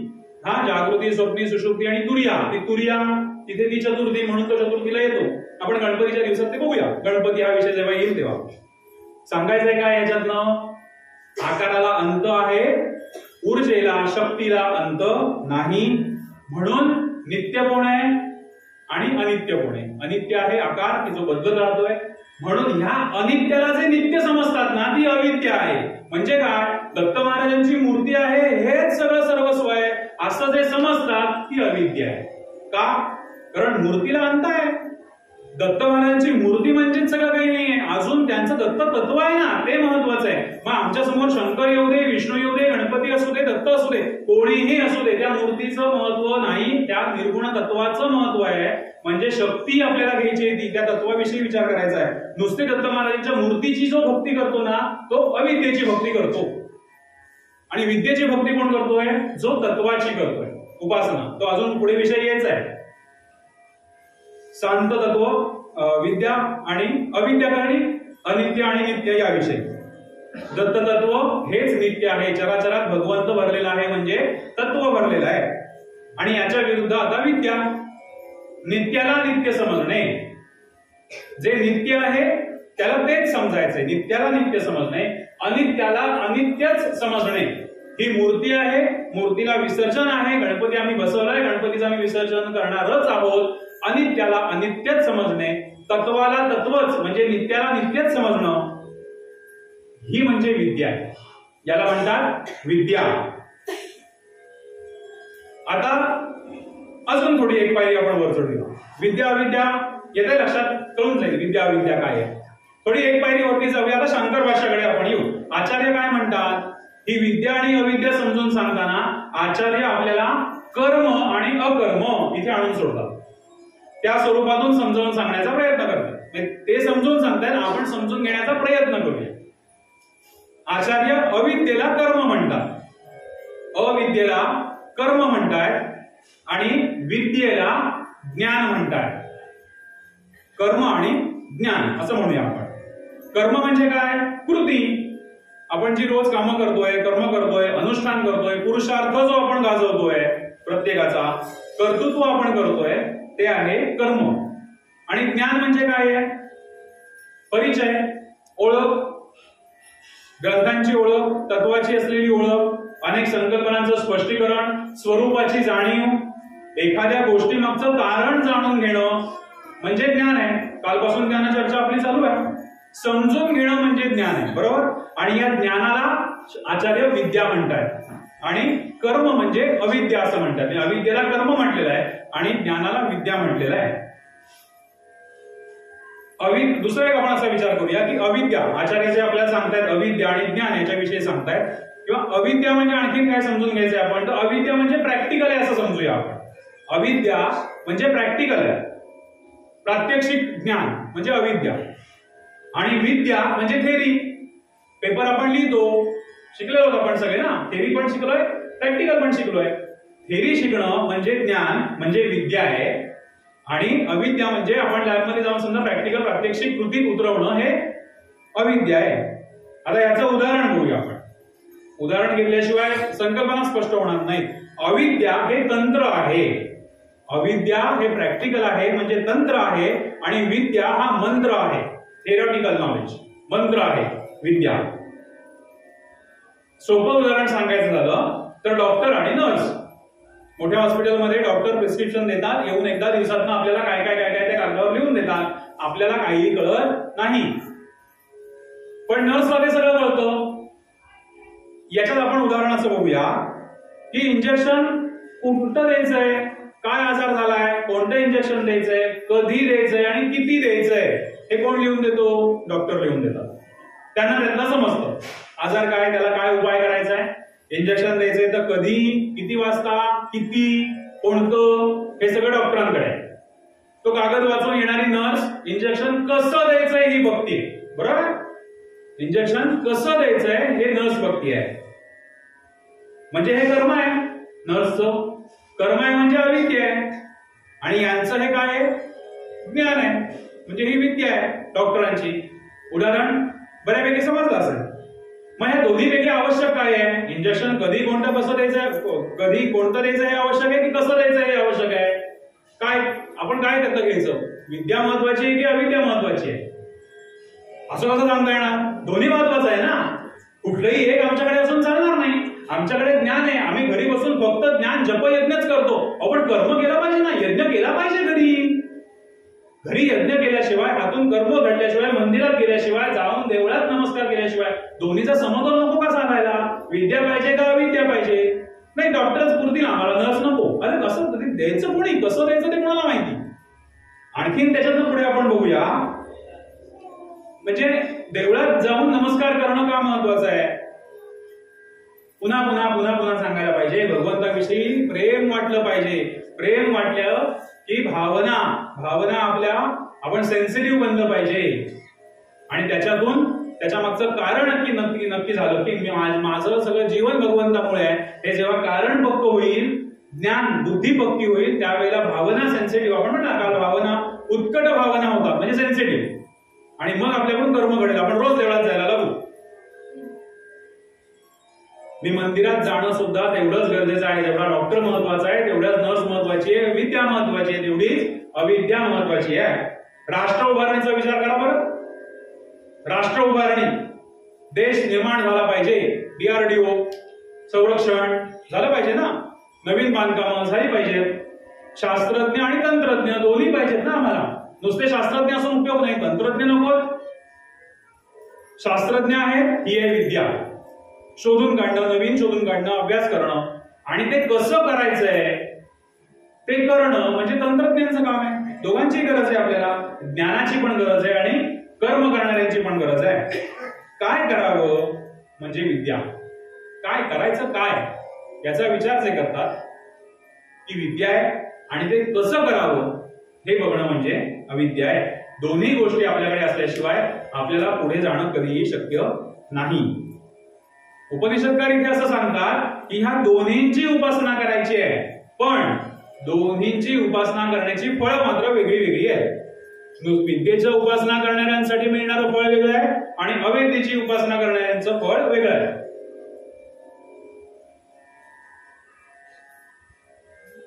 हे सांगताना विचार आपण असा करायचा आहे, फक्त अविद्येची उपासना जे करतात ना त्यांना वेगळं फळ मिळतं आणि फक्त विद्येची उपासना जे करतात त्यांना वेगळं फळ मिळतं. आणि आता आपण सगळ्या उदाहरणांना बघून घेतलंय की आपल्याला दोन्हीची गरज आहे. ह्या दोन्हीचा समतोल राखणारा जो कोणी असतो तो मृत्यूच्या पार जातो असं उपनिषदकार म्हणतात. 11व्या श्लोकामध्ये सांगतात, मृत्यूच्या पार जातो जो या सगळ्याचा अनुभव समतोल राखतो. विवेक आपण म्हटलं ना, विवेक चांगल्या वाईटाची समज. मागच्या वेळेला आपण विवेकाची व्याख्या बघितली होती. चांगल्या वाईटाची समज, चांगलं काय वाईट काय, समतोल राखणं म्हणजे विवेक. ह्या सगळ्याचा विवेक जो साधतो तो मृत्यूच्या पार जातो. दोन संकल्पना सांगितली आहेत. पहिली संकल्पना आहे तो मृत्यूच्या पार जातो आणि दुसरी संकल्पना सांगितली आहे तो अमृत तत्वाचा उपभोग घेतो. अशा प्रकाराने विद्या अविद्येचा हा सगळा जो समतोल राखतो तो. आता मृत्यूच्या पार जाणं म्हणजे काय, मोठी चर्चा आहे. मृत्यू हा एक वेगळी संकल्पना, त्याची चर्चा मोठी आहे. आपण फक्त त्याचा अर्थ असा बघूया की दुःखाच्या पार जाणं म्हणजे मृत्यूच्या पार जाणं. कुठल्याही प्रकारच्या दुःखाच्या पलीकडे आपण जाणं म्हणजे मृत्यूच्या पार जाणं. आणि अमृत प्राप्ती, अमृत तत्वाची प्राप्ती म्हणजे काय, तर मगाशी मी जे सांगितलंय शाश्वत आनंदाचा लाभ असणं, होणं. मग शाश्वत आनंदाचा लाभ कधी होईल, ज्या वेळेला आपण या समतोलाने विचार करू, विवेकाने विचार आपण करू. विद्येचा अविद्येचा विचार विवेकाने विचार केला जाईल, त्यावेळेला आपण कायम टिकणारा आनंद मिळवू शकू, शाश्वत आनंदाची प्राप्ती होईल. कोणत्याही परिस्थितीत आपण आठवण केली त्या आनंदाची की आनंदच झाला पाहिजे. कुठेही पश्चाताप होता का नाही, अरे रे मी तेव्हा केलं तेव्हा छान वाटलं रे, आता जरा अडचण आहे, असं नाही वाटतं का, आनंदच झाला पाहिजे. अशा आनंदाची प्राप्ती म्हणजे अमृत तत्वाची प्राप्ती, जिथे फक्त आणि फक्त आनंदच आहे, कुठल्याही प्रकारचं दुःखाचा लवलेश सुद्धा तिथे नाही, अशी आनंदाची प्राप्ती. या सगळ्यामध्ये काय सांगताय की नुसता भाव उपयोगाचा नाहीये. कोणत्याही प्रकारे नुसतं भाव उपयोगाचा नाही, भावपूर्ण कर्म व्हायला पाहिजे. आपल्याला उपनिषदकार इथे आणून सोडताय, भावपूर्ण कर्म करा.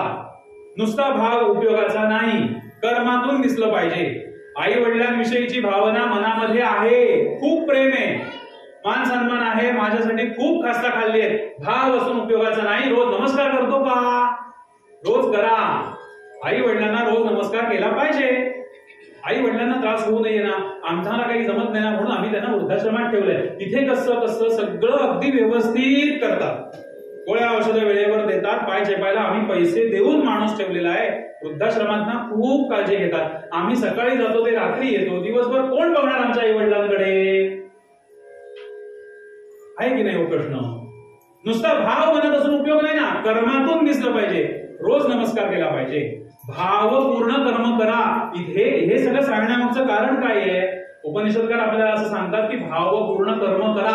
आणि हे सांगण्यासाठी हा सगळा प्रपंच आहे की विद्या म्हणजे काय, अविद्या म्हणजे काय, नित्य काय, अनित्य काय, की एनर्जी कुठून आली, आकार कुठे बदलला आणि आपण आलोय कुठे. होईल थोडा गोंधळ, अजून अनेक वेळा ऐकायला लागेल, अनेक वेळा. एकदा ऐकून नाही होणार, एकदा वाचूनही नाही जात, अजूनही होत नाहीये. अजून 5-6 वेळा 15-20 वेळा आपण जेव्हा हेच एक उपनिषद अनेक वेळा ऐकू त्यावेळेला संकल्पना स्पष्ट होतील, हळूहळू होतील. आपण जे करतोय कर्म ते स्पष्टतेने केलं म्हणजे समतोल राखला जाईल. स्पष्टतेने केलं म्हणजे काय, समजून घ्या, स्पष्टता. पुन्हा तिथेच यायचंय आपण. दत्त महाराजांची मूर्ती समजून घ्या. आपण दत्तांना का नमस्कार करतोय ते समजून घ्या. स्पष्टता आली पाहिजे, त्या देवतेविषयी आपल्याला समजलं पाहिजे. मी प्रत्येक वेळेला उदाहरण ते देतो, याचा अर्थ प्रत्येक कामात, आपल्या दैनंदिन कामांमध्ये सुद्धा हेच बघायचंय आपण की एखादी आपण गोष्ट करतोय ती का करतोय ती आपण समजून घेतली की त्यातला समतोल राखणं आपल्याला शक्य आहे. अंधनतम प्रविशन्ति ये संभूती उपासते ततो भूय इवते तमो य संभूत्यागरताः. पुढच्या श्लोकाकडे आपण जाऊया. इथे आणखी एक गोष्ट मला विशेषत्वाने सांगायची आहे की 2-3 ठिकाणी एकच श्लोकाचा एकच चरण अनेक वेळा उपनिषदकार म्हणतात, इति शुश्रुणम धीराणाम ये नस्तत विचचक्षिरे. इति शुश्रुणम धीराणाम. आम्ही हे तुम्हाला का सांगतोय, उपनिषदकार सांगतात आपल्याला. प्रत्येक 10व्या श्लोकाला 13व्या श्लोकाला पण तेच आहे आणि आणखी पुढच्या एका 10व्या श्लोकाला पण तेच आहे चरण. आम्ही तुम्हाला हे सांगतोय कारण आमच्या मागच्या लोकांनी आम्हाला जे सांगितलं ते आम्ही तुम्हाला पुढे सांगतोय. असं बऱ्याच ठिकाणी पुन्हा पुन्हा तेच सांगितलंय. धीराणाम. धीराणाम म्हणजे कोण आहे? ज्ञानीपुरुष. मागचे ज्ञानीपुरुष जे आहेत आमच्या पूर्वजांनी आम्हाला जे सांगितलंय ते आम्ही तुम्हाला सांगतो असं अनेक वेळेला उपनिषदकार आपल्याला सांगतात. आपल्याला त्याचा नम्र भाव लक्षात यायला पाहिजे. आणि उपनिषद वेदांचं आपल्याला हे माहितीच नाहीये. अपौरुषेय आहेत वेद, ते कोणी दिलेले नाहीये, ते प्रकट झालेले आहेत. त्याचाच उपनिषद हा चौथा भाग आहे. काल सांगितलं संहिता, ब्राह्मण, अरण्यक आणि उपनिषद. उपनिषद हा वेदांचा अंतिम भाग आहे म्हणून त्याला वेदांत असं म्हणतात. आणि हे उपनिषदकार जर असं म्हणत असतील की आम्हाला आमच्या पूर्वसुरींनी हे सांगितलं, जुन्या लोकांनी सांगितलं, तर याविषयीची गौरव भावना आपल्या मनामध्ये निर्माण व्हायला हवी की किती जुनं ज्ञान आमच्याकडे आहे. आपल्याकडे किती पिढ्या हे सगळं ज्ञान जपून ठेवलेलं आहे. आणि याच्यातनं नुसती गौरव भावना, अभिमानाची भावना, I am proud of you नको, सांभाळ. प्राऊड ऑफ यू आहेच, येलाच पाहिजे, पण सांभाळ ना, संरक्षण करा, संवर्धन केलं पाहिजे आपण. पुढे एक दोन श्लोकांमध्ये आपल्याला संभूती आणि असंभूती ही संकल्पना आता स्पष्ट करून घ्यायची आहे. अंधंतमः प्रविशन्ति ये संभूती उपासते ततो भूय इव ते तमोयउ संभूत्यागरताः. आता संभूती म्हणजे काय आणि असंभूती म्हणजे काय?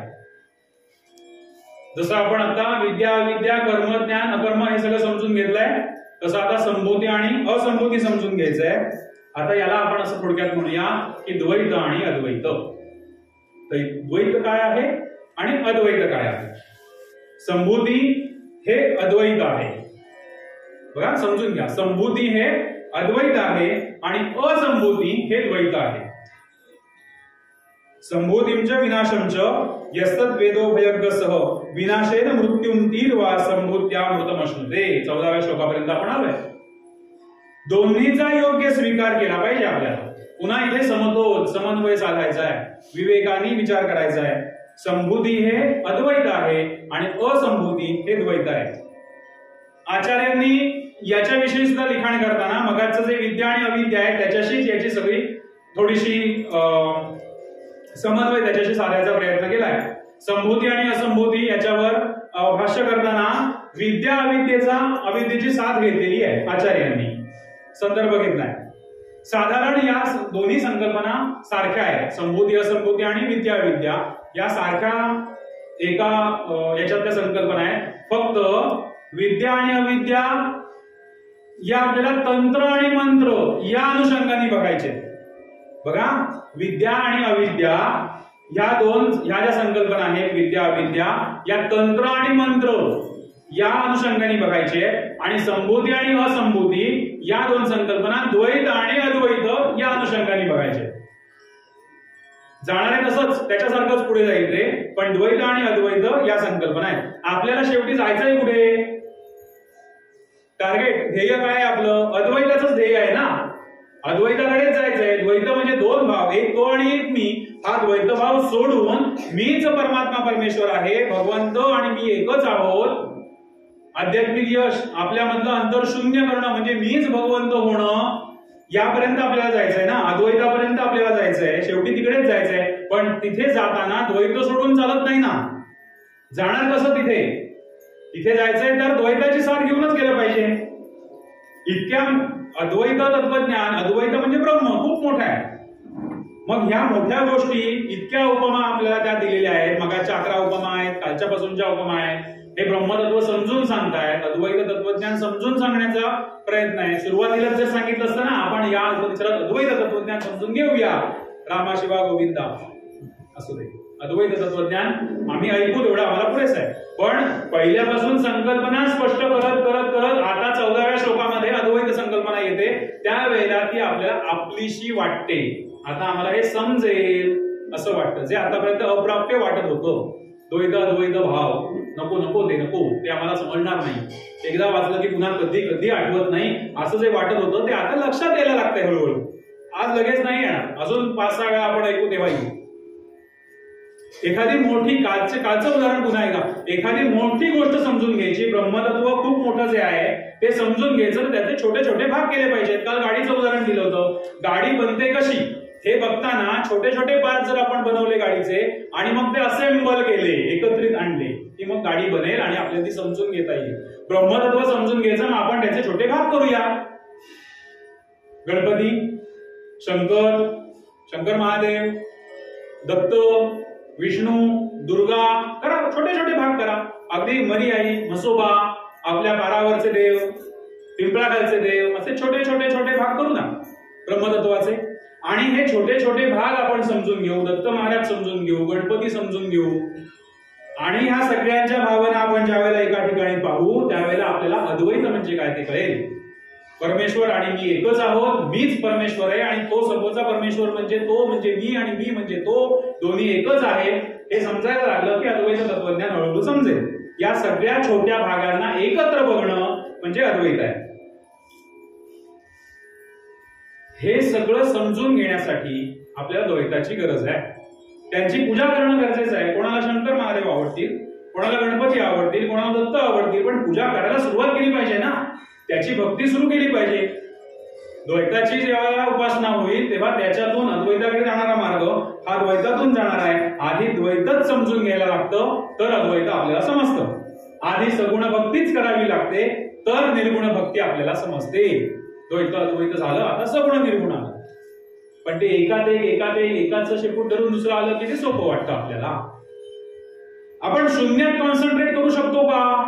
काहीही नाहीये समोर आणि आपण कॉन्सन्ट्रेशन एकाग्र चित्त करायला सुरुवात केली, होऊ शकतं का पटकन लगेच नाही जमणार.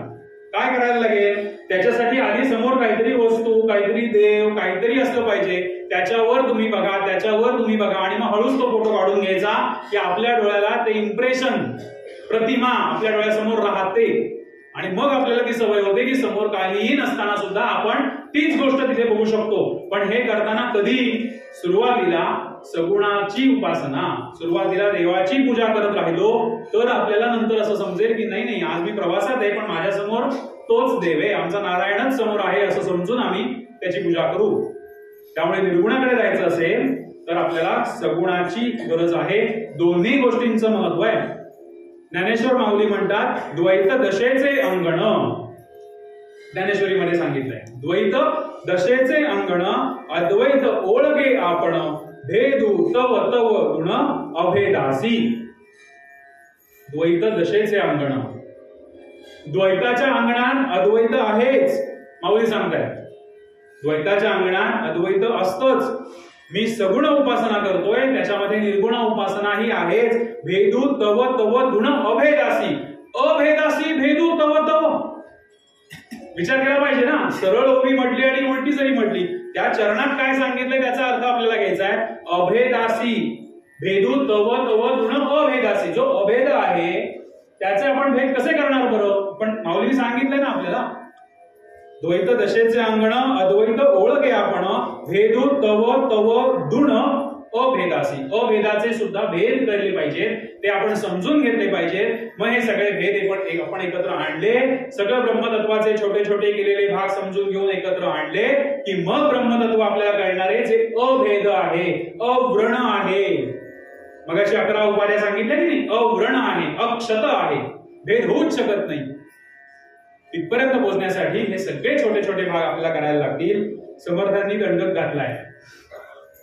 नवविधा भक्ती श्रवणम कीर्तनम. व्याख्यान करा, कीर्तन करा, आहे ना, भक्तीचा प्रकार आहे. पण त्याच्यात समर्थांनी आपल्याला निक्षून सांगितलेलं आहे कसं बोलावं, कीर्तनात कसं कीर्तन करावं. नियम घातलेला आहे, नियमाशिवाय काही नाही. समर्थ सांगतात आपल्याला सगुण रक्षुनी निर्गुण बोलत जावे. निर्गुणच सांगायचंय तुम्हाला पण सगुण रक्षुनी निर्गुण बोलत जावे. चर्चा निर्गुणाची करा पण सगुणाला सोडू नका. समर्थ सांगताय कीर्तन करा, व्याख्यान करा, श्रवणम कीर्तनम. त्याच्यामध्ये बोलताना सगळं तुम्ही या ब्रह्मतत्वाविषयी, परमात्मा परमेश्वराविषयीच सांगा, निर्गुण तत्वाविषयीच सांगा, पण सगुणाची कास काही सोडू नका. सगुण पण धरून ठेवा आणि निर्गुणाची चर्चा करा. मग इथे दुसरा प्रश्न येतो, आनंद कशात आहे? आनंद कशात आहे? काल बघितलं कशात आहे आनंद. कालचा आनंद कशात होता? वाटण्यात होता. वाटण्यासाठी मिळवा, दानासाठी मिळवा म्हणजे आनंद मिळेल. ही कालची टर्म आनंदाची एक होती. आनंद कशात आहे? वाटण्यात आहे. मगाची 1 तासापूर्वीची आनंदाची टर्म काय होती? शाश्वती व्यसमाभ्या.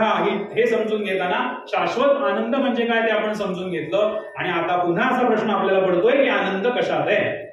सगुणात आहे का निर्गुणात आहे? आनंद सगुणात मिळणार आहे आपल्याला का निर्गुणात मिळणार आहे याचा विचार आपण केला पाहिजे. आनंद हा निश्चित निर्गुणात आहे, बरोबर? आनंद हा निर्गुणात आहे. आनंद मिळवायचा असेल तर तो मात्र सगुणात आहे. मग आनंद निर्गुणात आहे की आनंद सगुणात आहे या प्रश्नाकडे आपल्याला जायचंय. प्रश्न कसा विचारलाय त्याच्यावर अवलंबून आहे. आनंद कशात आहे म्हटलं तर आनंद सगुणात आहे. आम्हाला देवाची मूर्ती बघितली की प्रसन्न वाटतं, तीच मूर्ती आमच्या कायम लक्षात राहते. त्या मूर्तीच्या फोटो फ्रेम करून आम्ही आमच्या जवळ बाळगतो, आम्ही जिकडे जातो तिकडे त्या ठेवतो. का? कारण आमचा आनंद त्या मूर्तीत आहे, सगुणातच आनंद आहे. प्रश्न विचारलाय आनंद कशात आहे? आनंद सगुणात आहे. प्रश्न जर का विचारला आनंद काय आहे तर आनंद निर्गुण आहे. प्रश्न कसा विचारतोय त्याच्यावर अवलंबून आहे ना उत्तर. आनंद काय आहे? आनंद निर्गुण आहे. पण आनंद कशात आहे तर सगुणात आहे. परत तिथेच कालचा विषय असा होता, हे विश्वची माझे घर, अशी मती जयाची स्थिर. कालचं उदाहरण आपण घेतलं होतं ज्ञानोबांचं. ही वस्तू माझी असणं आणि मी ती वस्तू असणं हा आपण काल भाव बघितला होता. आनंद मी असणं आणि मला आनंद होणं. आपल्याला आनंद करून आनंद मला व्हायचा आहे का मी आनंद व्हायचा आहे? सगुणात आहे का निर्गुणात आहे? आनंद सगुणात आहे पण आनंद निर्गुण आहे. मी जर आनंद व्हायचं असेल तर आनंद म्हणजेच भगवंत परमात्मा परमेश्वर आहे. म्हणजे मला भगवंत व्हायला पाहिजे ना, म्हणजे मी आनंद होईल, म्हणजे मी निर्गुण झालं पाहिजे. त्यामुळे निर्गुण भक्तीकडे जाताना, निर्गुणाची उपासना करताना आपल्याला सगुणातनच जावं लागतं, द्वैतातनच पुढे जावं लागतं. आणखीन एक उदाहरण याच्यामध्ये घेऊया. जर सगुणातनं निर्गुणात नाही गेलं तर मग मात्र प्रॉब्लेम होईल. कसा? छोटं उदाहरण घेऊन बघूया. जर अडकलं तर, जर सगुणातच आपण अडकून बसलो तर सोपं उदाहरण आपण घेऊया. सकाळ दुपार संध्याकाळ आपण जेवतो, अन्न ग्रहण करतो. द्वैत भाव आहे की नाही? द्वैत भाव आहे. ते अन्न आहे ते माझ्या पोटात मी सेवन करणार आहे, द्वैत भाव आहे. हे अन्न पोटामध्ये गेलं आणि द्वैतच राहिलं तर काय होईल? जे दोन संकल्पना आहेत तो आणि मी, हे अन्न जर पोटात गेलं आणि पुन्हा तो असं म्हणाला की तो आणि मी दोघं जण द्वैतात राहू, अद्वैत होणार नाही, आम्ही सगुणच राहू, तर ते अन्न पचलं पाहिजे ना. ते अन्न एकरूप झालं पाहिजे. ते अन्न पोटात गेलेलं आपल्या रक्तामध्ये मिसळलं पाहिजे. आपल्या शरीराचा एक भाग होऊन ज्या वेळेला ते होईल तेव्हा प्रश्न येणार नाही, नाहीतर त्रास होईल ना, आजारपणाचं कारण आहे. अन्न पचलं नाही तर. सोपं उदाहरण आहे ना, अतिशय सोपी उदाहरणं घ्यायची. आपण कुठेतरी फार क्लिष्ट उदाहरणं घेतली ना की मग ती संकल्पना क्लिअर होत नाही. आता द्वैत आणि अद्वैत, सगुण आणि निर्गुण अतिशय सोपं समजेल. मी अन्न, वरण भात, आमटी भात, नैवेद्य मी जेवलो आणि ते तसंच राहिलं, आजारपणाला काळ अपचन होईल, डॉक्टरांकडे जायची वेळ येईल. त्यांचा दोघांचा भाव एक नको का व्हायला? ते मिसळून नको का जायला? मी भगवंतामध्ये मिसळून गेलंच पाहिजे. मी जर फक्त सगुण भक्तीमध्ये अडकलो तर प्रॉब्लेम होईल. हे अडकून राहण्याचा विषय नाही, सगुणातनं निर्गुणाकडे गेलंच पाहिजे. हा विवेक पाहिजे आपल्याकडे, समतोल साधण्याचा विवेक पाहिजे. एका गोष्टीतून दुसऱ्याकडे जाता आलं पाहिजे. त्याविषयीचं ज्ञान हे सगळं बुद्धीवर, कसोटीवर लावून आपण करायला पाहिजे. मग हा विवेक एकदम येईल का आपल्याला? एकदम शक्य होईल का? काल मी काही संकल्पना स्पष्ट केल्या, आज काही मी संकल्पना स्पष्ट केल्या, सगळ्या संकल्पना स्पष्ट होऊन सगळ्यांकडे विवेक आला अचानक, असं होईल का? नाही होणार, वेळ लागणार ना. एकदम या गोष्टी होणार नाही. कधी शक्य होणार हे सगळं? भगवंताला शरण जाऊ त्यावेळेला शक्य होईल. संतांनी देहातीत प्रेम केलेलं आहे, भगवंताला शरण गेलेलं आहे. तेवढेच आपण ज्या वेळेला शरण जाऊ, भगवंताशी समर्पित भावनेने कर्म करू, भगवंताच्या चरणाशी आपण ज्या वेळेला शरण जाऊ त्यावेळेला आपल्याला ह्या सगळ्या संकल्पना स्पष्ट होतील. विद्या अविद्या समजेल, संभूती असंभूती समजेल, म्हणजेच द्वैत अद्वैत, म्हणजेच ते सगुण निर्गुण, हे सगळं भगवंताला ज्या वेळेला आपण शरण जाऊ, त्याची कृपा आपल्यावर ज्या वेळेला होईल त्यावेळेला आपल्याला या सगळ्या संकल्पना स्पष्ट होतील. या सगळ्या संकल्पना स्पष्ट करून 15व्या श्लोकाकडे आता हळूहळू उपनिषदकार आले, तिथे त्यांनी एक मोठी अशी उदात्त प्रार्थना केलेली आहे उपनिषदकारांनी. उपनिषदकार सांगतात, हिरण्मयेन पात्रेण सत्यस्या पिहतं मुखम तत्वं पुषन्नपाघृणो सत्य धर्माय दृष्टये. एवढं सगळं सांगितल्यानंतर आपल्या सगळ्यांसाठी प्रार्थना केलेली आहे की हे देवा, हिरण्मयेन पात्रेण सत्यस्या पिहतं मुखम तत्वं पुषन्नपाघृणो सत्य धर्माय दृष्टवे. हे देवा, तुझं सत्य स्वरूप जे झाकलं गेलेलं आहे ते मला उघडून दाखव. या सत्याचं मला दर्शन घेऊ दे. मला घ्यायचंय या सत्य स्वरूपाचं दर्शन. कशाने झाकलं गेलंय हे सत्य स्वरूप? कशामुळे झाकलं गेलंय? हिरण्मयेन पात्रेण. सोन्याचं झाकण आहे. हिरण्मयेन पात्रेण सोन्याचं झाकण आहे, म्हणून आम्ही नाही ते दूर करत. हे झाकण दूर करण्याची गरज आहे. सोन्याचं झाकण आहे म्हणजे काय आहे? अनेक प्रलोभन आहेत आपल्या समोर, त्यामुळे आपल्याला जाता येत नाहीये ना. आपल्या मनात खूप वाटतंय आपल्याला रोज देवळात जावं, सकाळची स्नान संध्या करावी, रोज वाटतंय उद्यापासून करू. उद्यापासून करणार ना, हाच प्रॉब्लेम आहे. प्रलोभनांचं झाकणच जर दूर होत नाहीये, वेळ नाही होते, 5 मिनिटं वेळ नाही होते, जाता जाता दर्शन बाहेरून रस्त्यावरून कोणी हॉर्न वाजवतो, कोणी असं असं करतो, कोणी नुसतंच बघून लांबून, त्या देवाला नको वाईट वाटायला. रस्त्यावरून गेल्याने मला नाही नमस्कार केला. आमच्या इथे भरपूर ठिकाणी करायची, त्याच्या भावना आहे. निदान तेवढं तरी या एका गोड शब्दाखाली आपण वाटते ते करतो, निदान तेवढं तरी का. म्हणून मगाशी उदाहरण सांगितलं ना की दक्षिणेकडचे लोक कटाक्षाने पाळतात की नाही, आमच्या लग्न समारंभात हे असंच होतं असं आपण का नाही सांगू शकत? आमच्या व्रतबंधामध्ये हे असंच केलं जातं, आमची ही परंपरा आहे, आमच्या वाडवडिलांनी हे केली, तेच आम्ही पुढे करणार. आमच्या इथे खाली बसूनच जेवावं लागतं म्हणावं ना, आहे आमचा नियम. आमच्या देवळामध्ये साडी नेसून किंवा पुरुषांनी धोतर नेसूनच जावं लागतं, आमची परंपरा आहे. आपण बंगलोरला किंवा खालच्या ठिकाणी जेव्हा देवदर्शनाला जातो तेव्हा त्यांच्या परंपरा सांभाळतो की नाही आपण? त्यांच्या इथे गेल्यावरती त्यांची दिलेली पांढरी लुंगी भाड्याने का होईना, काही जण विकत घेतात, काही जण भाड्याने घेतात, ती लावून जातो. पण आमच्याकडे नाही. आमच्याकडे नवीन नवीन प्रकारचे फॅशनचे कपडे घालून सगळे लोक, केवळ स्त्रियांवर टीका करायचा विषयच नाही होऊ शकत, पुरुष पण तसंच, सगळेजण आपल्याला आवडेल त्या. भाव महत्वाचा आहे हो. मी देवळात येतोय ना, कपडे बघून काय तुम्ही ठरवता? अरे पण का? आमच्या पूर्वसुधींनी सांगितलंय ना कसं तुम्ही वागा, सदाचार कसा आहे, नैतिकता काय आहे. नुसता भाव असून उपयोग नाही, भावपूर्ण कर्म करा हे आम्हाला उपनिषद शिकवतात. एका उपनिषदाने एवढं सगळं सांगितलं, मग 10 किती सांगतील आणि 108 किती सांगतील? आमची परंपरा तेवढी आहे. मग आपणही हे विषय आपल्यापासून, आपण कालपासून हाच विषय इथे सुरू आहे. आपण टेंबे स्वामींचे साधक, आपण सद्गुरूंचे उपासक, म्हणून आपण हे पाळलं पाहिजे. बारीक बारीक छोट्या छोट्या गोष्टी आचरणात आणण्याचा प्रयत्न केला पाहिजे. पण प्रयत्न ह्याचा अर्थ तो 1 महिना 2 महिने 6 महिने इथे प्रयत्न, पण ते कधीतरी फलद्रूप होईल की नाही? कारण आपण आयुष्यभर प्रयत्नच करत असतो. माणूस आयुष्यभर विद्यार्थी असतो. गुळमुळीत वाक्य, भगवंत चराचरात भरलेला आहे, गुळमुळीत वाक्य. आम्ही प्रयत्न करतो आहोत. अरे पण त्या प्रयत्नाची अनुभूत पुढे काहीतरी करा की. झाले प्रयत्न करून आजपर्यंत. आपण पण असे नियम करूया की काही सदापुरते करूया. सगळ्यांनी एकत्र येऊन नियमन केलं की मग अडचणी अनेक येतात. प्रत्येकाचे अपवाद असतात किंवा त्याला पाठी फुटत जातात. प्रत्येकाने आपापली प्रलोभनं दूर करावी. देवाला नमस्कार करायची प्रलोभनं दूर करावी. वेळ काढावा 5 मिनिटं 10 मिनिटं. कोरोनाने आपल्याला शिकवलंय की नाही अर्जंट काहीही नसतं?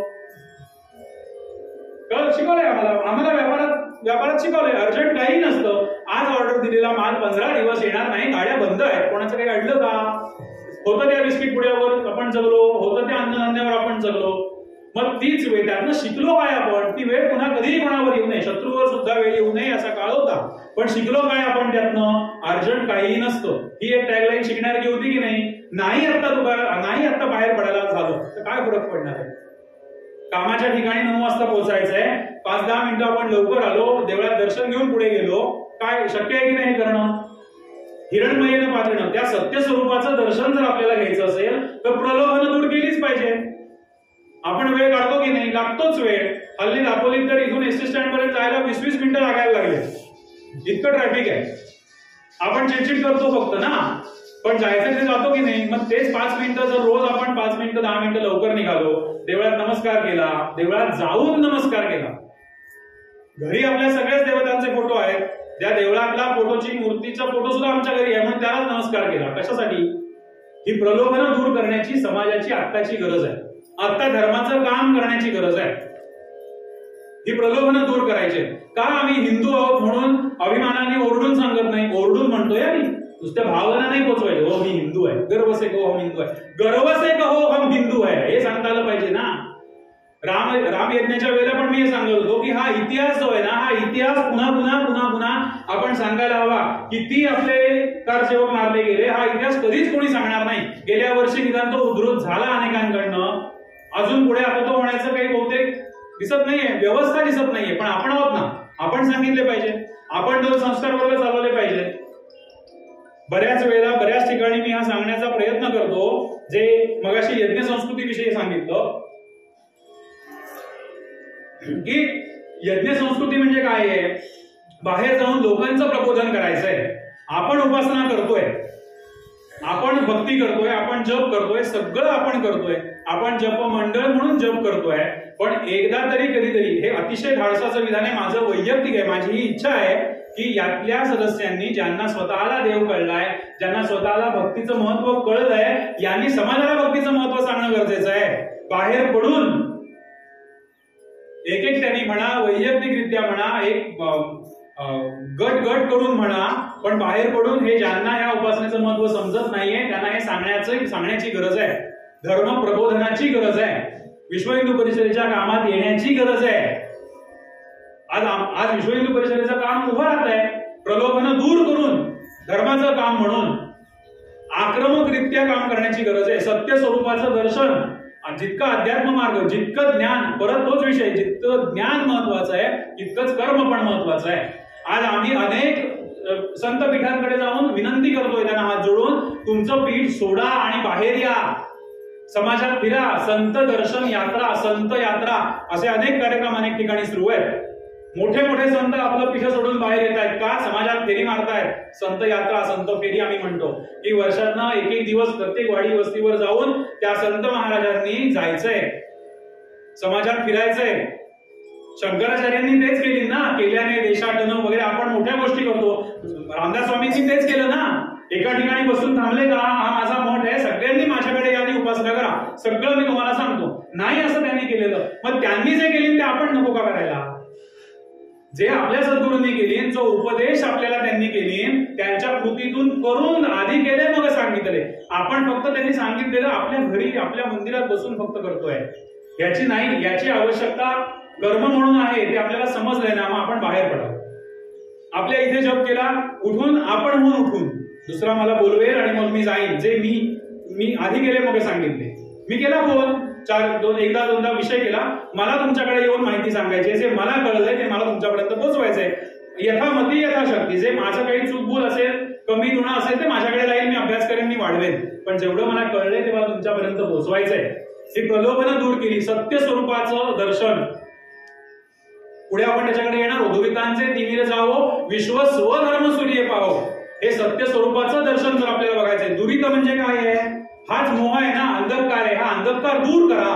दुरितांचे तिमिर जावो, हा अंधकार दूर करायचा आहे. त्या सत्य स्वरूपाचं दर्शन. सत्य स्वरूप दर्शन म्हणजे काय? धर्माचं दर्शन आहे. तो स्वधर्म सूर्य पाहो. आपला जो स्वधर्म आहे, स्वधर्म म्हणजे काय? आपली कर्तव्य.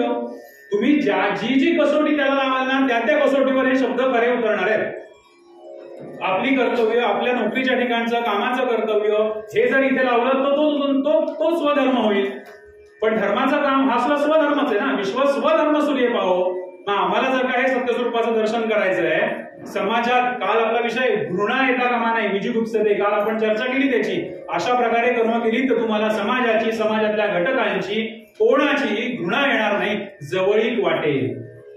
मग समाजाची घृणा वाटत नाही, वाटणार नाही, हे सांगायचं त्यांना कारणच नव्हतं. त्यांना असं का सांगितलंय की तुम्ही अशा प्रकारे वागाल तर समाजाची घृणा येणार नाही? हे सांगण्याचं कारण असं आहे की त्यांना अपेक्षित आहे आपण समाजात जाणं. समर्थ रामदास स्वामींनी 11 मारुतींची स्थापना केली, त्यांना अपेक्षित आहे ह्या देवळातले लोक पण त्यांच्या आजूबाजूच्या 11 वाड्यांमध्ये जातील, 11 गावांमध्ये जातील आणि धर्माचं कार्य उभं करतील. ही आत्ताची गरज आहे. जशी गौरव भावना, मी काय म्हटलं, निर्भय बनवतात आपल्याला. मी आज हे एवढं पोटतिडकीने का बोलू शकतोय? मला ह्या उपनिषदांच्या अभ्यासांनी निर्भय बनवलंय. मला गौरव भावना निर्माण झाली आहे की आपलं किती जुनं ज्ञान आहे, आपण नाही त्याला पुरे करू शकत आहोत. आपल्याला जेवढं शक्य आहे तेवढं आपण करण्याचा पुन्हा प्रयत्न करूया. आपण प्रयत्न केल्यावर थांबलो नाही, प्रयत्न चालू आहेत, अजूनही चालू आहेत, अजून चालू राहतील. पण ते आपल्या जीवनात आपला दुसरा हेतू, काल सांगितलं 2 हेतू उपनिषदांच्या चर्चेचे 2 हेतू. एक हेतू संकल्पना स्पष्ट करणं, दुसरा हेतू या संकल्पना जीवनात कशा प्रकारे उतरवावं याची चर्चा करणं. ही ती चर्चा आहे. काल जे सांगितलंय त्याची चर्चा ही आहे की उपनिषदांनी मला निर्भय बनवलंय. मला नाही भय वाटत. भारत चुकेल, भारी काय होईल, चुकेल, पुढच्या वेळेला दुरुस्त करू. पण धर्माची गरज काय आहे हे आपण ओरडून बाहेर सांगण्याची गरज आहे. पाहिलं ना आपण, आता पाहिलं, डोळ्यांनी पाहिलं, सगळ्यांनी केलं, एक मुखानी एक दिलानी एकत्र हिंदू समाज म्हणून जर उभं राहिलं तर काय होऊ शकतं हे पाहिलं. मग शक्य आहे की नाही करणं? लोक म्हणतात आधी दाखव, तो फायदा असेल तर मी करायला जाईन. बघा फायदा. अजून जो समाज आपल्यापासून विखुरला गेलेला आहे त्याला आपण एकत्र करावं, सर्व समाजाला एकत्र करावं. नाही तर मग यांनी सांगितलंच नसतं ना तुम्हाला समाजाची घृणा येणार नाही. त्यांनी सांगितलं असतं तुम्हाला तुमच्या नातेवाईकांची फक्त घृणा येणार नाही. त्यांनी सांगितलंय समाजाची घृणा यायला नको असेल तर असं वागा, म्हणजे त्यांना अपेक्षित आहे आपण सगळीकडे जाऊन हे काम करणं. खरं सांगू का, आपल्याकडे असलेला प्रत्येक व्यक्तीला काम आहे. प्रचार प्रसार करणं माझं काम आहे, मी ते करणार आहे. विश्व हिंदू परिषदेच्या कामामध्ये प्रत्येक व्यक्तीला काम आहे. 22 प्रकारचे आयाम चालतात. थोडा घेतो 5 मिनिटं विषयांतर करून, पण मला गरज आहे, मला म्हणजे आपल्या सगळ्यांना गरज आहे. प्रत्येक व्यक्तीला काम आहे. कोणाला काम आहे? तरुणी आहे, दुर्गा वाहिनी आहे आपल्याकडे, मातृशक्ती आहे आपल्याकडे, 35 आणि वरती ज्या आई झालेल्या आहेत, ज्या आई स्वरूपात वयामध्ये आहेत त्यांच्यासाठी. आपल्याकडे संस्कार वर्ग आहे, रिटायर्ड शिक्षक कोणी आहे, द्या की तुमचा वेळ. तुम्हाला तुमचा सगळं दिनचर्या सांभाळून जो वेळ शिल्लक होईल थोडा द्या की धर्माच्या कार्यासाठी. किती सोपं काम आहे. छोटे छोटे ऑप्शन जीवनात उतरवण्यासाठी. 4 मुलं आजूबाजूची गोळा करा, एक संस्कार वर्ग छोटासा सुरू करा. संस्कार वर्ग हे नाव कठीण वाटतं आपल्याला, सोपं आहे एकदम. भीमरूपी महारुद्रा वज्रहनुमान मारुती शिकवा. आज आम्ही 5 मुलं तयार केली आपल्या आजूबाजूची, कुठेही जायची गरज नाही लांबवर. समर्थ फिरले, तसं फिरणं अपेक्षित जरी असेल तरी आपल्या वयोमानाला जमेल रुचेल तेवढं करावं. 5 मुलं गोळा करावी, संस्कार वर्ग सुरू करावे. 5 तरुणी गोळा कराव्यात, त्यांना काहीतरी त्यांचं एखादं दल उभं करावं. धर्मप्रचार, धर्मप्रसार काहीतरी. आपण काल म्हटलं ना की पुस्तकं वाटा. आज अनेक नवीन आहेत म्हणून पुन्हा एकदा सांगतो. 4-6 दिवसांमध्ये हळदी कुंकवाचे कार्यक्रम येतील. ते आपल्याला प्लास्टिकचे टोपले नको आहे. काल मी सांगितलंय, हळदी कुंकवाचे प्लास्टिकचे करंडे, कचकड्याचे करंडे आपल्याला नको आहेत. आपण पुस्तकं वाटायची आहेत. ज्ञानोन्मुख आपल्याला व्हायचंय. या वृत्ती, दुसऱ्याची घृणा येऊ नये म्हणून जे प्रकार जगायचे त्यातला एक प्रकार तो आहे ज्ञानोन्मुख बना. त्यासाठी ग्रंथ वाटा, त्यासाठी जमेल ती पुस्तकं जी या गोष्टी आपल्या टाळतील. विनोदाची नकोच, नाहीच तुम्ही ते करणार. मनाच्या श्लोकांची पुस्तकं, ज्ञानेश्वरीची छोटी पुस्तकं, गीतेची पुस्तकं, गीतेचे अध्याय कोणाला शिकवले, छोटी छोटी कामं आहेत ना, धर्माची कामं आहेत. पण जिथे सत्य स्वरूपाचं दर्शन होण्यासाठी प्रलोभनांचं झाकण, सोन्याचं झाकण आहे होते, ते झाकणच जर आपण दूर करत नाही, 5-10 मिनिटं देवळात जाण्यासाठी जर आपल्याला वेळ होत नसेल तर कुठे ते संस्कार वर्ग, कुठे कोणाच्या मुलाला सांगायला जायचं? त्यांना राग येतो, येऊ दे ना, येऊ दे त्यांना राग. त्याच्यात पण परमेश्वर आहे, माझ्यात पण परमेश्वर आहे. एक टॅगलाईन का आम्ही काय मुलांना पाठवणार नाही, बरं असू दे, दुसऱ्या मुलाकडे जा, दुसऱ्या पालकांकडे जा. आपल्याकडे जवळपास असे कोणी पालक नाही आहेत की जे कोणी सांगतील की आम्ही तुमच्या मुलाला पाठवणार नाही. असे नाही आहेत कोणी, सगळे पाठवतील. सगळ्या पालकांना उलट हे हवंय की आपल्या मुलाला कोण शिकवतंय चांगलं. मध्ये जाहिरात करून घेतो 25 जानेवारीचा शनिवार, तिथपासून सलग 11 शनिवार आपण उपासना वर्ग घेतो आहोत. संस्कार वर्ग त्याचं नाव आहे. त्याला छान नाव दिलं की जरा अट्रॅक्टिव्ह वाटलं पाहिजे, म्हणून काहीतरी नाव ठरेल, ठिकाण पण ठरेल. पण 11 शनिवार सलग, म्हणजे कायम वगैरे करेल काही, 11 शनिवार उपासना. दर शनिवारी संध्याकाळी 6 ते 7. 25 तारखेचा जानेवारीचा पहिला तो शनिवार असेल, तिथपासून 11व्या शनिवारपर्यंत प्रत्येक शनिवारी 5 वाजल्यापासून 6 ते 7 या वेळेमध्ये संस्कार वर्ग मी स्वतः घेणार आहे. सगळ्यांनी या प्रचार करा आणि जास्तीत जास्त 100, 200, 300, 50, 25 किती पण येतील ती मुलं आणि आपल्याकडे हा भरपूर चांगला प्रतिसाद या गोष्टीला मिळेल. मुलांना काहीतरी चांगलं म्हणजे काय? चांगलं म्हणजे आलंच परत मनाचे श्लोक आले, शुभंकरोती आली, सगळं आलं, सगळं शिकवणार. पण 8 दिवस पुढचे ते मुलं काहीतरी गुणगुणत राहतील अशा प्रकारे जर आपण देऊ शकलो, त्यांना त्याच्यात इंटरेस्ट, रस निर्माण झाला तर मुलं येतील ना. आपण घेतोय ते सुरू करतोय 25 तारखेपासून, प्रयत्नात आहे.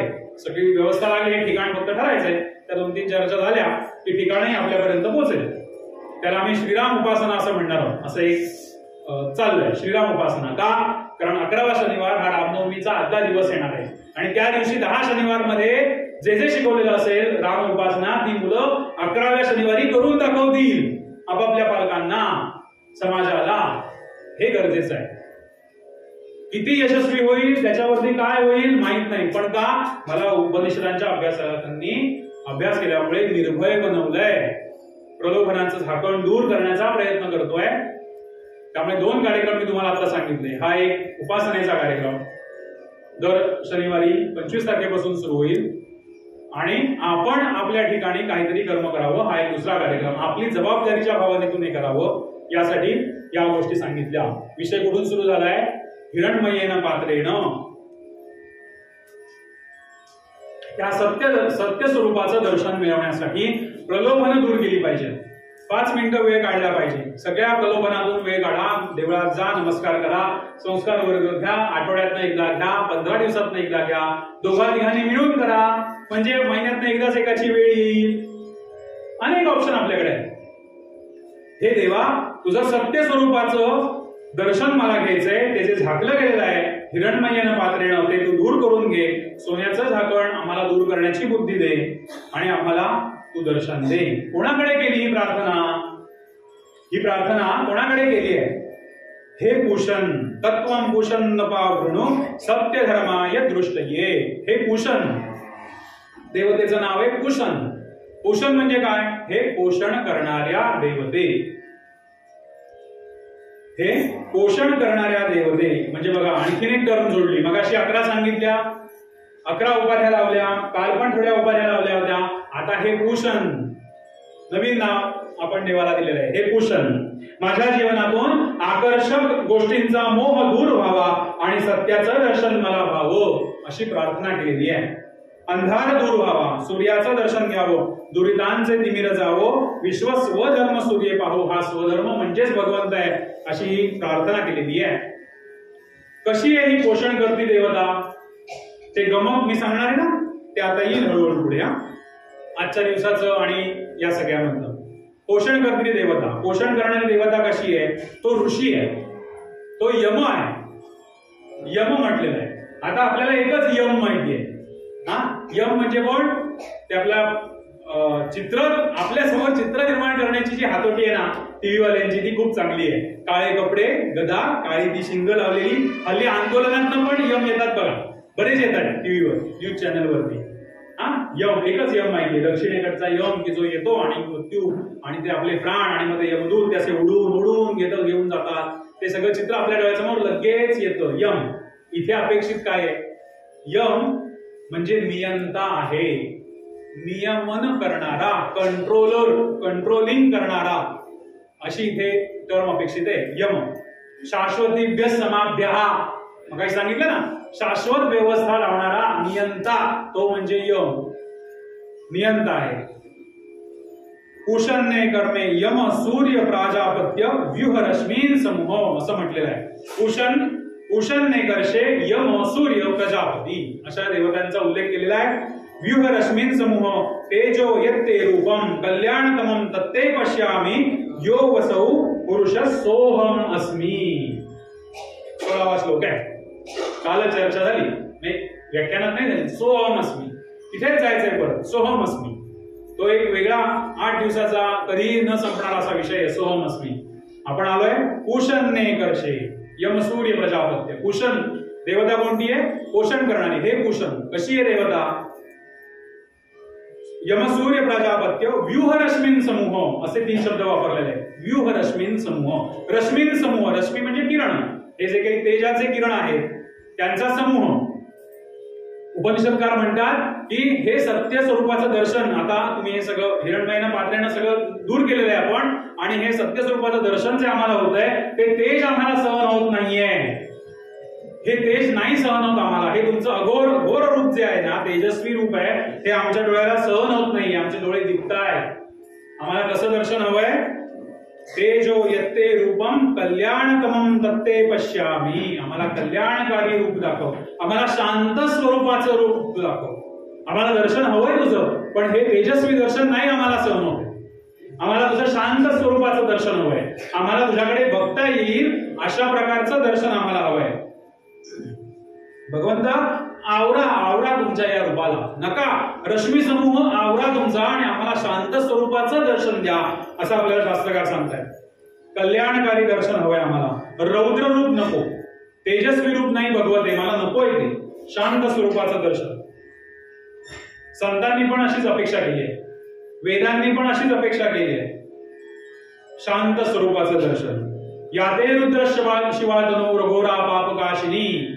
आपण रुद्र म्हणतो ना, त्याच्यामध्ये आहे त्याचा उल्लेख. याते रुद्र शिवातनो रघोरा पापकाशिनी तयानस्तनो शांतमया गिरिशंता विचागशेष निरुचाय. अघोर रूपाचं दर्शन नको आहे. याते रुद्र शिवातनो अघोरा पापकाशिनी. अघोर रूप हवंय मला, म्हणजे घोर रूप नकोय. अघोर रूप दाखवा. शांत स्वरूपाचं दर्शन दाखव. तयानस्तनो वा शांतमया. शांत स्वरूपाचं दर्शन दाखव. आचार्यांचं उदाहरण इथे आपण घेऊ शकतो. आचार्यांनी शंकराचार्यांची आई माता एकदा शेवटच्या क्षणामध्ये, ज्या वेळेला शंकराचार्यांच्या आईचे शेवटचे क्षण सुरू होते, अंतकालाचे क्षण होते, त्यावेळेला आईची अशी इच्छा होती की या क्षणी माझा मुलगा माझ्याजवळ पाहिजे. शंकराचार्यांच्या चरित्राविषयी पुन्हा एकदा एक प्रसिद्धी. शंकराचार्यांची जयंती 2 मेला येते यावर्षी. वैशाख शुद्ध पंचमी. वैशाख शुद्ध पंचमी यंदा 2 मेला आहे. मग 2 मे, 3 मे, 4 मे आणि 5 मे असे 4 दिवस, 2, 3, 4, 5 मे महिन्यातले असे 4 दिवस आपण याच विषयावर बोलणार आहोत. 2 मेला आचार्यांची जयंती आहे. त्यावेळेला आचार्यांचं सगळं कार्य, आचार्यांचं जेवढं कार्य सांगता येईल त्या दिवशी तेवढं सांगण्याचा प्रयत्न मी करणार आहे. त्याच्यामध्ये भाव हाच आहे की आपल्या क्षमता घासून बघणं. किती वेळ बोलू शकतो आपण एकदा सुरू केल्यावर? कोणीही थांब म्हणता कामा नये. आज एवढाच वेळ आहे आपल्याकडे, असं होणार नाही. यासाठी ते आतापासून प्लॅन केलेलं आहे की 2, 3, 4, 5 आचार्यांचं कार्य, उपनिषदांची प्रस्तावना आणि ईशावास्य उपनिषद, म्हणजे आज आपण हे 2 दिवस ऐकतोय ते, आणि कठ उपनिषद आणि केन उपनिषद, या 3 उपनिषदांची चर्चा त्या 3 दिवसात होईल. आणि त्याच्यानंतर त्याचा एक चांगला समारोप होईल. त्यावेळेला मी ज्यांच्याकडे शिकतोय ते गुरुजी सुद्धा येणार आहेत. त्यांच्या समोर आपण बोलणं, ज्यांनी मला शिकवली, ज्या सद्गुरूंनी आपल्याला उपदेश केलेला आहे त्यांच्या समोर आपण बोलणं. जे काही माऊली आहे, तो माऊली असतात सद्गुरू ना, माऊली म्हणतो आपण. जे काही चुकलं मागलं असेल त्यांच्या समोर व्हावं, अशा दृष्टीने विषय आपला आलाय आई आचार्यांची माता. शेवटच्या काळी ज्या वेळेला क्षण चालू आहे तेव्हा तिला असं वाटलं की आचार्यांनी, माझ्या मुलांनी माझ्या जवळ असलं पाहिजे. काय, कुठून, कसे माहित नाही, आचार्य कुठे होते माहित नाही, ते त्या क्षणी हजर झाले आईच्या समोर. आणि आईने असं सांगितलं की मला भगवंताचं दर्शन करायचंय, तू देऊ शकशील का रे? मुलाला आई सांगते मला भगवंताचं दर्शन करायचं. बरं, आचार्य आहेत ते, आचार्यांना देवाला विनवणी करण्याची पण गरज नाही की भगवंता तू ये म्हणून. इतकं आपण दत्त महाराजांच्या याच्यामध्ये बघितलंय ना ते, की हाक मारली आणि दत्त हजर झाले. असे आहेत दत्त महाराज, असेच आहेत. आचार्यांनी शंकरांचं ध्यान केलं, कारण शंकरांचाच अवतार आहे आचार्य. त्यावेळेला आपण बघूया आचार्यांविषयी सगळं. आचार्य हे शंकरांचं ध्यान केल्यावरती शंकर महाराज प्रकट झाले. आई म्हणाली नाही नाही, हे भगवत मला हे रूप तुमचं सहन होत नाहीये, मला शांत स्वरूपाचं दर्शन दाखवा. आचार्यांना आई सांगते, विनंती करते, मला शांत स्वरूपाचं दर्शन, मला कृष्ण रूपातलं दर्शन द्या. काय घ्यायचंय आपण याच्यातनं? आम्ही फक्त शंकराचे भक्त होतो, आम्ही नाही कृष्णाकडे बघणार, असं नाही म्हणायचंय आपण. सगळे एकच आहे. मला तुमचं दर्शन, तुमचं हे तेज सहन होत नाहीये, मला कृष्ण स्वरूपातलं शांत स्वरूपाचं दर्शन द्या. आचार्यांनी प्रार्थना केली आहे, श्रियाशिष्टो विष्णू पुढे कृष्णाष्टक आचार्यांनी त्यावेळेला म्हटलेलं आहे. कृष्णाची स्तुती गायली आहे आणि स्वतः श्रीकृष्ण भगवंत परमात्मा परमेश्वर समोर उभे राहतात आणि त्यांच्या आईला दर्शन देतात. पण ही प्रार्थना जी केलेली आहे या सगळ्या प्रार्थनेमध्ये कुठेही आचार्यांनी जे कृष्णाष्टक केलंय किंवा ही जी वरची प्रार्थना केली आहे याच्यामध्ये कुठेही उपनिषदकारांनी कोणी सुद्धा असं म्हटलेलं नाहीये की मला दर्शन द्या. स्वार्थी भाव कुठेही ठेवलेला नाहीये. ही प्रार्थना करताना यांचा जो वैचारिक प्रगल्भता आहे, आपण त्याला काय म्हणूया, थॉट प्रोसेस असं म्हणायला हरकत नाही. ही थॉट प्रोसेस काय आहे की कुठलाही संत समाज कल्याणाशिवाय जगाच्या कल्याणाशिवाय कुठलंही काहीही मागत नाही. मला दर्शन द्या किंवा माझ्या आईला दर्शन द्या असं आचार्यांनी याच्यात कुठेही म्हटलेलं नाहीये. माझ्या आईसाठी तुम्ही प्रकट व्हा, माझ्यासाठी, माझ्या आई माझ्याकडे मागितलं नाही, माझ्यासाठी तुम्ही प्रकट व्हा असं कुठेही म्हटलेलं नाहीये. त्याच्यामध्ये समाजाचं कल्याण चिंतलेलं आहे, विश्वाचं कल्याण. याशिवाय विचार कुठलाही आपले संत कुठेही दाखवत नाहीत. कधीही आचार्य असं म्हणाले नाहीत की मला दर्शन दे, समाजाला दर्शन दे, असंच म्हटलेलं आहे. काय आहे ती प्रार्थना? मम भवतु कृष्णोक्ष विषयः. कृष्णोक्ष विषयः महत्वाचा शब्द आहे त्या प्रार्थनेमधला, कृष्णाष्टकामधला. मम भवतु कृष्णोक्ष विषयः. अक्ष डोळे, विषयः. ज्या डोळ्यांचा, सगळ्या जगाचा म्हणजे प्रत्येकाच्या डोळ्यांचा विषयच कृष्ण व्हावा अशी उदात्त प्रार्थना त्याच्यामध्ये केली आहे. कुठे प्रार्थना करतायत आचार्य? आईला दर्शन द्यायचंय ना, तिथे कृष्णाची विनवणी चालू आहे, प्रार्थना चालू आहे. मला दर्शन द्या नाही सांगितलंय, प्रत्येक व्यक्तीचा डोळ्यांचा विषयच कृष्ण व्हावा. म्हणजे काय? तो स्वतः कृष्ण व्हावा. भगवंत परमात्मा परमेश्वर सगळीकडे आहे, चराचरात आहे, तो प्रत्येकामध्ये यावा.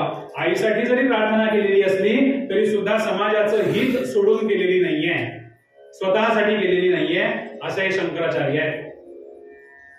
प्रत्येकाच्या डोळ्याचा विषयच कृष्ण व्हावा म्हणजे अद्वैत तत्वज्ञान अंगीकारायला वेळच लागणार नाही ना. डोळ्याचा विषय जर कृष्ण झाला की या आपण ज्या मगापासून संकल्पना बघतोय ना, अद्वैत तत्वज्ञान, द्वैत तत्वज्ञान सगळं, तर मग अद्वैत स्वीकारण्यासाठी वेळच लागणार नाही. शांत स्वरूप हवंय, कृष्णाचं स्वरूप, शांत स्वरूप आईला हवंय, त्यांनी दाखवलेलं आहे. सोहम अस्मी. किती बोलायचं याच्यावरती? सोहम अस्मी. तुझं दर्शन घेणं म्हणजे मी माझंच दर्शन घेणार आहे. तो तूच आहेस, तो तू म्हणजे मीच आहे. तुझं दर्शन घ्यायचंय म्हणजे मी माझंच दर्शन घेणार आहे. जे दर्शन मी घेतोय तो मीच आहे, ही भावना या सोहमस्मी याविषयी आपण सगळ्यांना भरपूर ऐकलेलं आहे. सोहमस्मी याविषयी ह्या सगळ्या प्रार्थनेमध्ये आपल्याला एक दिसतंय की कुठेही एकात्मता सोडलेली नाहीये, म्हणून हे सोहमस्मी इथे आले.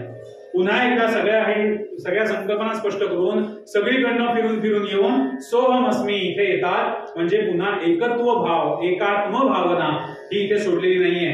भक्तीने आपण कितीही आळवलं तरी सुद्धा एकात्मतेचं ज्ञान सोडलेलं नाहीये. भक्ती बघितली संतांची, आपण ह्या सगळ्या प्रार्थनेमध्ये भक्ती बघतोय, पण एकात्मतेचं ज्ञान त्याची कास सोडलेली नाहीये. तू आणि मी वेगळा नाही, आपण सगळे एकच आहोत. आता ही जी प्रार्थना केलेली आहे ना, हिरणमयेन पात्रेण, मगाशी म्हटलं ते गमक मी आता सांगणार आहे. काय गमक आहे? आपली का जबाबदारी आहे? मी असं सारखं का सांगतोय की आपली जबाबदारी आहे. आपल्या सद्गुरूंनी आपल्याला हे सांगितलंय करायला. हे का सांगतोय मी?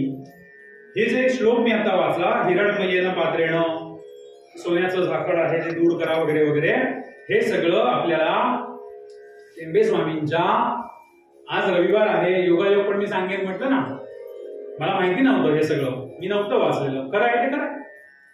पण इथे परवाच्या दिवशी आल्यावरती हे असं पुस्तक परवा मला इथे समोर दिसलं, इथेच आल्यावर दिसलं.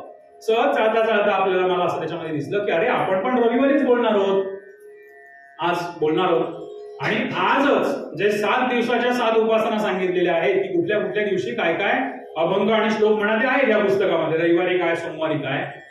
तर आजच्या रविवारच्या दिवशी टेंबे स्वामींनी आपल्याला असं सुचवलंय की काय म्हणा प्रत्येक रविवारी. हे प्रत्येक रविवारी म्हणायचंय ना, यातलं रविवारचं जे आहे ते एकाच रविवारी नाही म्हणायचंय. काय म्हणा? हिरणमयेन पात्रेण, तो जो श्लोक आहे ना तोच या पुस्तकात छापलेला आहे. शब्द बदलू नये, आपल्याला समजतील असेल. वाचू रविवारचं, नंतर तुम्ही ते बघून घ्या कसं आहे ते. टेंबे स्वामींच्या त्या रविवारच्या उपासनेत म्हटलंय, हिरणमय पात्र झाकी, सत्य मुखते उघडी की, कल्याणतम ते रूप मग पाहू आपोआप. उषा देवी मंडवी जो तू तो हा पुरुष मी जाण तू. 3 चरण आहे, 5वं चरण, 6वं चरण आणि 7वं चरण. तेच आहे सगळं. हिरण्मय पात्र जागी. मी काय श्लोक वाचला होता? हिरण्मयेन पात्रेण सत्यस्याप्येत मुखम. तुझं सत्य स्वरूपाचं दर्शन व्हावं, मला हवंय ते दर्शन, म्हणून हे हिरण्मय सोन्याचं जे पात्र झाकण आहे ना ते दूर कर. स्वामी आपल्याला सांगतात हिरण्मय पात्र झाकून ठेवलं नाही कुणी. हिरण्मय पात्र सोन्याच्या झाकणाने झाकून ठेवलंय. सत्यमुख ते उघडी की. सत्य स्वरूपाचं दर्शन उघड. कोण सांगताय आपल्याला? आपले सद्गुरू सांगताय. सगळे आपलेच आहे, पण आपण जास्त करून जिथे उपासना करतो आहोत ते आपल्याला सांगताय. कल्याणतम ते रूप. आतापर्यंत हा सगळा विषय मी तोच सांगितला. कल्याण स्वरूपाचं दर्शन दे, शांत स्वरूपाचं दर्शन दे. कल्याणतम ते रूप मग पाहू आपोआप. ते एकदा झाकण दूर झालं, प्रलोभनांचं झाकण दूर झालं की आपल्याला दर्शन होणारच आहे. कारण ते फक्त झाकवलं गेले, झाकण ठेवलेलं आहे त्याच्यामध्ये. आणि त्याच देवतेकडे स्वामींनी मागणी केलेली आहे, त्याच कुशन देवतेकडे. कुशन, हे कुशन. उषा देवी मंडवी जो तू तो हा पुरुष मी जाण तू. म्हणजे सोहमस्मी. तो हा पुरुष, तो जो पुरुष आहे तो मीच आहे, तो जाण तू. त्याचा संस्कृत श्लोक वरती संस्कृत आहे आणि खाली या मराठीमध्ये अभंग केलेला आहे. पोषणाद्यस्य पोषैकचारी यम संयमात सूर्य यव सूर्यवेद्यः रश्मी रस संयमात द्वापी. आला रश्मी समूह, जो मी उपनिषदांच्या श्लोकामध्ये वाचला होता. रश्मी समूह तेच स्वामींच्या ह्याच्यात लिहिलेलं आहे. रश्मी समूह संयमात द्वापी सवितार यमा दर्शयतु येनन सोपी भास्वान. मग आहे की नाही आपली जबाबदारी? कालपासून जे आपलं चाललंय, आपली का जबाबदारी आहे? आपण आपल्या अंगाला का चिकटून घ्यायचंय हे? कारण आपण जिथे उपासना करतोय त्या सद्गुरूंचा उपदेश हा आहे की हे करा, त्यांना हे सुचवायचंय. नुसतं भावना महत्वाच्या नाहीत, भावपूर्ण कर्म व्हायला पाहिजे. इथे 17वा श्लोक आता सुरू होतोय. 17 आणि 18 दोनच श्लोक आता शिल्लक राहिलेत आपले. हिरण्मयेन पात्रेण सगळं दूर करून झालं. सत्य स्वरूपाचं दर्शन आपलं घेऊन झालेलं आहे. आता या प्रार्थनेला जोड काहीतरी द्यायला सांगितलेली आहे. नुसती प्रार्थना करून उपयोग नाही. मला दाखव, मला दाखव, मी प्रार्थना करतो. नुसती प्रार्थना करून उपयोग नाहीये.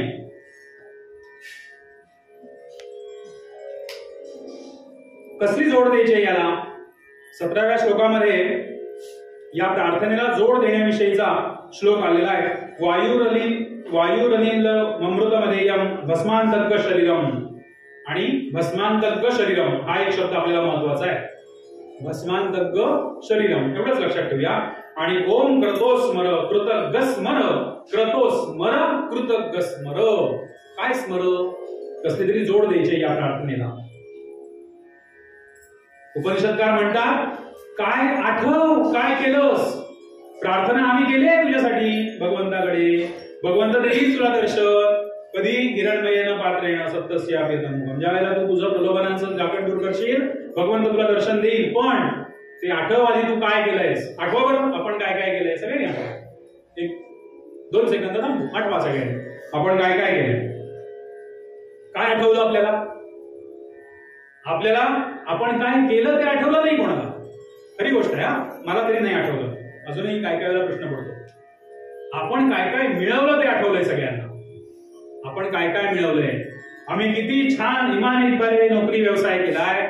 आम्ही कसा संसार चांगला करतोय. आम्ही गाडी बंगला इतर सगळी व्यवधानं आहेत किंवा इतर सगळ्या गरजा आहेत त्या कशा छानपणे पूर्ण केले हेच सगळ्यांना आठवलंय. मी माझ्या मुलाकरता किती करतो किंवा करते. मी माझ्या संसाराकरता किती खास्ता खातो, किती खाते. मी आहे म्हणून कसं माझा संसार चाललाय हेच सगळ्यांना आठवलंय. हे नाही आठवायला सांगितलं. मी आहे म्हणून सगळं चाललंय. हो नका हे नाही आठवायला सांगितलंय. आठव काय केलंस तू, काय केलंस, काय मिळवलंस ते आठवायला नाही सांगितलंय. याची जोड या प्रार्थनेला द्यायची आहे. बळजबरीने सांगितलंय. आठव. किती वेळा शब्द वापरलाय? ओम क्रतोस्मर कृतज्ञस्मर. क्रतोस्मर कृतज्ञस्मर. आठव आठव काय काय केलंस ते आठव. आणि एक शब्द मी तुम्हाला आधी सांगितला होता. भस्मांतर्ग शरीरम. प्राण अमर आहे. भस्मांतर्ग शरीरम. शरीर नश्वर आहे, प्राण हा अमर आहे. आठव काय काय केलंस तू आता. हे पण लक्षात ठेव की शरीर हे निघून जाणार आहे, आत्मा हा अमर आहे. आता आठव तू काय काय केलंस ते. आलं, 2 शब्दात सगळं सांगितलं. भस्मात तद्गत शरीरम या 2 शब्दामध्ये सगळं सांगितलं. हे शरीर नश्वर आहे, घेऊन जाणारे 4 लोक येऊन. आत्मा अमर आहे, म्हणजे आता आपण काय मिळवलं हे कोणाबरोबर गेलं, ते 4 लोक घेऊन गेले, तेही आपलं राहिलं नाही. मग आता आठवा आपण काय काय केलं. काही तत्वचिंतक म्हणतात हा जो श्लोक आहे ना, हा मरणोन्मुख लोकांसाठी श्लोक आहे. आता शेवटची वेळ आली, घटका आली की हा श्लोक आहे की आठव काय काय केलं. मरणोन्मुख लोकांसाठी हा श्लोक आहे असं काही लोक म्हणतात, काही तत्वचिंतक म्हणतात. पण आचार्य म्हणतात हा सर्वांसाठी आहे, प्रत्येकासाठी आहे. जन्माला आल्यापासून हा श्लोक रोज म्हणायचा आहे. आठव काय काय केलंस, काल काय केलंस, 2 वर्षापूर्वी काय केलंस, रोज आठवायचं आहे. स्मरण करायला सांगितलंय. मृत्यू सुद्धा रोज बघायला सांगितलाय. आठवण करा मृत्यूची, नमस्कार करा मृत्यूला, नमस्कार करा आचार्य सांगतात. कर्म आठवा, काय काय कर्म केले रोज आठवा. वायुरलीमृतेमध्ये यम भस्मात तद्गत शरीरम शास्त्र वचन आहे. मृत्यूचं सुद्धा दर्शन घेतलं पाहिजे. जन्म मृत्यू जरा व्याधी शास्त्रवचन माहितीये. काय काय आठवायचंय आपल्याला, रोज रोज दर्शन घ्यायचंय आपल्याला. नुसतं देवळात जाऊन भागायचं नाहीये, रोज दर्शन घ्यायचंय. जन्म मृत्यू जरा व्याधी, जन्माचं दर्शन घ्यायचंय. जन्म झालाय माझा, कुठल्या कुळात जन्म झालाय, कुठल्या गोत्रात जन्म झालाय. आमचा आणखी एक उपक्रम सुरू आहे, गोत्र गाथा म्हणून. गोत्र, आपण गोत्र लावतो. आमचं गोत्र जमदग्नी, एखाद्यांचं गोत्र कश्यप, एखाद्यांचं गोत्र वशिष्ठ. कोण आहेत वशिष्ठ, कोण आहेत अत्रि मुनी. वशिष्ठांनी असं काय काम केलंय म्हणून इतकी युग सरली तरी अजूनही आम्ही वशिष्ठांच्या कुळातले. आपल्याला थोडं मनाला काही वाटतं का वशिष्ठांचं नाव लावताना, कारण वशिष्ठांचं कार्यच आपल्याला माहिती नाहीये ना. मग कार्य माहिती पाहिजे. कार्य माहिती झाली की गौरव भावना आपली निर्माण होईल. मी वशिष्ठांच्या कुळातला आहे, मी भरद्वाजांच्या कुळातला आहे. ती गोत्रगाथेचं पण काम चालू आहे एका बाजूला. ही गोत्राविषयी माहिती पाहिजे, ऋषींची माहिती पाहिजे, जन्म कुठे झालाय आपला.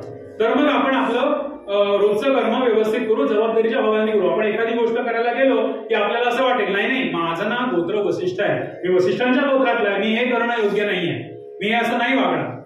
ह्या भावना निर्माण होतील ज्या वेळेला ऋषींच्या विषयी माहिती असेल. जन्माचं स्मरण करा, जन्म मृत्यू, मृत्यूचं दर्शन घ्या रोज. दुःख होणारच आहे ना, कोणाला हवाय मृत्यू, कोणाला नकोय, पण मृत्यूचा विजय सुद्धा साजरा करा असे सांगणारे ग्रंथ भागवत आपण श्रवण केलं. करतो आपण श्रवण भागवताचं. 7 दिवस उरल्यावरती शुकमुनींनी राजाला गोष्ट सांगितली, परीक्षित राजाला सांगितली की नाही. ते स्मरण रोज करा असं सांगतायत. म्हणजे शेवटच्या क्षणी तुम्हाला त्याच्याविषयी फार दुःख होणार नाही, कुठेतरी ते संपत जाईल. जन्म मृत्यू जरा व्याधी, म्हातारपणाची, आजारपणाची, सगळ्याचं दर्शन आपल्याला रोज घ्यायचंय.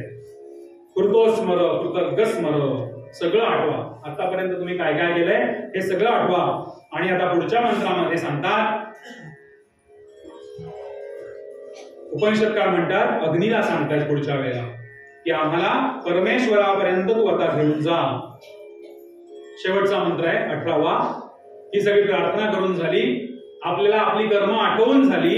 आणि आता अग्नीला सांगतायत. आता अग्नीला काय सांगतायत, मी का मगाशी जे अग्नी यज्ञ संस्कृती सांगितली तो परत विषय इथे येतो की अग्नीलाच का आपण सांगतोय. शास्त्रकार सांगतात, अग्नेनय सुपथाराये अस्मान विश्वानि देवो वयुनानि विद्वान युयोध्यस्मज्जुहु प्राणमयनो भूयिष्ठाम ते नम उक्तिम विधेमा. 18वा श्लोक आहे, शेवटचा श्लोक आहे उपनिषदाचा. हे अग्नी देवते, तू मला परमेश्वरापर्यंत घेऊन जा. अग्नीला विनंती करताय. अग्नीला एखादी गोष्ट आपल्याला जर मागायची, आपण जी भगवंताकडे जी मागणी करतो ती सुद्धा आपण अग्नीकडे करतो. काल आपण बघितलं श्री सूक्तामध्ये, ताम आवह जातवेदो, तू आमच्यासाठी लक्ष्मी घेऊन ये असं अग्नीला आपण सांगतो. अग्नीची पूजा केल्यावर, अग्नीची प्रार्थना करताना स्वस्तिम श्रद्धा मेधाम यशः विद्या बुद्धिम सगळं आपण त्याच्याकडे मागतोय ना. हे सगळं अग्नीकडे मागायचंय. तुझ्यासारखं तू आम्हाला कल्याण करून दे, तू आम्हाला तेज दे, विद्या बुद्धी सगळं तू आम्हाला दे. अग्नीला सांगायचंय तू आम्हाला दे. अग्नी आणून देतो आपल्याला. तसं आम्हाला भगवंतापर्यंत नेण्यासाठी सुद्धा हे अग्नी, तू आम्हाला भगवंतापर्यंत घेऊन जा अशी मागणी अग्नीकडे आपले ऋषीमुनी करतात. पण ते करत असताना शेवटच्या दुसऱ्या चरणामध्ये दुसरी एक भीती घालतात अग्नीला. एवढी ऋषीमुनींची शक्ती होती की अग्नीला भीती घालतात थोडीशी. काय भीती घालतात? अग्नीला सांगतात युयुध्योस्म जुहुराण मेनो भूयिष्ठां ते नमोक्तिं विदेमा. हे अग्नी तू आम्हाला परमेश्वराकडे घेऊन जा, पण आता तुम्हाला कळेल की प्रार्थना केल्यानंतर मधल्याच एका श्लोकामध्ये कृतोग्स्मर क्रतोस्मर का सांगितलं. प्रार्थना केली हे भूषण, त्याच्यानंतर आठवायला सांगितलं आपण काय काय केलंय ते आठवा, आणि मग पुन्हा एकदा अग्नीला सांगितलं हे अग्नी तू आम्हाला परमेश्वरापर्यंत घेऊन जा, पण आम्हाला तुझ्या बरोबर नेणं इतकं सोपं नाही. का असं म्हणतायत? कारण आमची पाप, मी इतका पापी आहे की ती पाप दूर करण्यासाठी तुला घनघोर युद्ध करावं लागेल. युयुध्यस्म जुहुराण मेनो भूयिष्ठां. मी जो एवढा पापी आहे की भगवंतापर्यंत जायचं म्हणजे नरो न लिप्यते पापैर. काय झालं आपलं? पद्मपत्र विमान बसा झालं ना. कुठच्याही प्रकारचा कर्माचा लेप आपल्याकडे नसेल तरच आपण भगवंताकडे जाऊ शकतो. मग तसं जायचं असेल तर हे अग्नी तू मला भगवंताकडे घेऊन जा. म्हणजे आपण विश्वासाने कोणाला सांगतोय? अग्नीला सांगतोय तू मला भगवंताकडे घेऊन जा. म्हणजे मला जर उद्या अमेरिकेत जायचं असेल तर मी एखाद्याला जेव्हा सांगेन मला घेऊन जा, तेव्हा पासपोर्ट आणि त्याचा व्हिसा काढण्याची जबाबदारी आपण त्याच्यावरच देणार ना, अग्नीलाच सांगणार ना. माझ्या अग्नी काय म्हणणार? तुला न्यायचं तर तुझी पाप जाळायला लागतील मला आधी. पुण्य जशी जाळायला हवेत, पाप पण जाळायला हवेत, कर्म जाळायचे, तरच मी तुला देवापर्यंत नेऊ शकतो. कारण कालपासून याच चर्चा आपल्या चालली आहे. देवापर्यंत जायचं असेल तर कर्म नाहीशी झाली पाहिजे. हे अग्नी तुम्हाला देवापर्यंत घेऊन जा. पण आपण सांगतो ना, आपण कसं सांगतो? उद्या तू माझ्याबरोबर प्रवासाला चल सहलीला. हो मी येईन हा, पण मला गाडी लागते. मला ना एसी शिवाय नाही प्रवास होत. आपल्या अटी असतात की नाही, त्यांनी पण अट घातली तू मला भगवंताचं दर्शन दे, पण इतकं सोपं नाहीये रे मला परमेश्वरापर्यंत नेणं, कारण मी पापी आहे. माझ्याकडे एवढी पाप आहेत ना की तुला माझ्या पापांबरोबर घनघोर युद्ध करावं लागेल. साधं सुद्धा नव्हे, नुसता असा हात केला आणि पाप जळून गेली असं होणार नाही. इतका मी पापी आहे. भयंकर युद्ध करायला लागेल. मी पापी आहे असं उपनिषदकार या शेवटच्या श्लोकात सांगतात. आतापर्यंत काय काय सांगितले उपनिषदकारांनी? मी भगवंत आहे, मीच भगवंत आहे, भगवंत आणि मी दुसरा नाही. मीच आनंद आहे, शाश्वत आनंद सुद्धा मीच आहे. माझे लोचन हे कृष्णमय आहे, माझ्या डोळ्यांचा विचार हा कृष्णच विषय, हा कृष्णच आहे.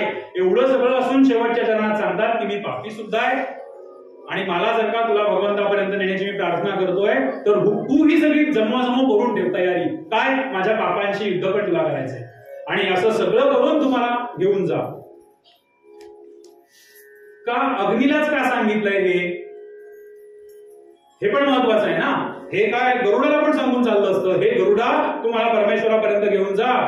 विष्णूचं वाहन हे शेषा तू मला भगवंतापर्यंत घेऊन जा. अग्नीलाच का सांगितलंय? लक्ष्मी आणायला अग्नीलाच का सांगितलंय? कारण अग्नी शुद्ध करतो. प्रत्येक गोष्ट अग्नी शुद्ध करतो.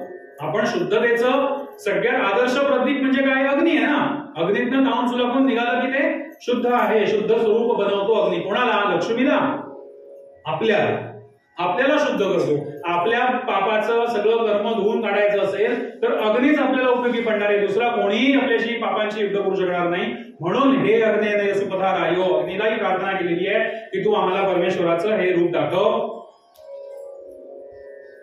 असं सगळं करून उपनिषदकार इथे थांबतात 18व्या श्लोकापर्यंत. अग्नीला सांगून की माझ्यातली पाप जाळण्यासाठी तुला घनघोर युद्ध करावं लागेल, पण तू आम्हाला परमेश्वराचं दर्शन घडवून दे. आता कालपासूनचा आपण जर विचार केला तर एक संगती आपल्याला बघायला पाहिजे. कुठेतरी कन्क्लूड केलं पाहिजे ना. कालचं 1.5-2 तास, आजचे 2 तास आपण चर्चा करतोय एकाच उपनिषदावरती, 18 श्लोकांवरती. तर संगती कशी लागली आहे या संगतीचा विचार आपल्याला करायला हवा. एका ज्ञानस्वरूप किंवा ज्ञानाच्या महत्तम वाक्यापासून हे उपनिषद सुरू झालं. काय वाक्य होतं कालचं? पहिलं वाक्य ईशावास्यमिदं सर्वं यत्किंचित् जगत्यां जगत् तेन त्यक्तेन भुञ्जीथा मा वृथा कस्यचित् धनम्. प्रचंड ज्ञान आहे की नाही या ओळीमध्ये? ईशावास्यमिदं सर्वं ज्ञानाच्या एका महत्तम वाक्यापासून सुरू झालेलं उपनिषद. कुठून कुठून आलं फिरून? गाडी सुटली ज्ञानाच्या वाक्यापासून की जगात सगळीकडे परमेश्वर आहे, चराचरात परमेश्वर भरलेला आहे, तिथनं जे सुरू झालं ते सगळीकडे फिरून नैतिकतेमध्ये फिरलं, कर्मामध्ये फिरलं, विद्या अविद्या फिरलं. आपण कसं जगायचंय, 100 वर्ष जगायचं असेल तर आपण कशा प्रकारे जगलं पाहिजे, अग्निहोत्रादी कर्म कशी केली पाहिजे, म्हणजे कर्म कशी केली पाहिजे, कर्मामागची भावना दृढ व्हावी, आपल्या भावना समृद्ध व्हाव्यात, म्हणून काय काय केलं पाहिजे हे सगळं सांगत सांगत सांगत आपल्याला भक्तीवर आणून सोडतायत उपनिषद काळ. ईशावास्यपासून सुरू झालेलं शेवटी अग्नेन सुपदार आहे, हिरण्मयेन पात्रेण कृतज्ञ स्मर, हे सगळं सांगून आपल्याला भक्तीच्या ठिकाणी आणून सोडतात. म्हणजे ज्ञान, कर्म आणि भक्ती.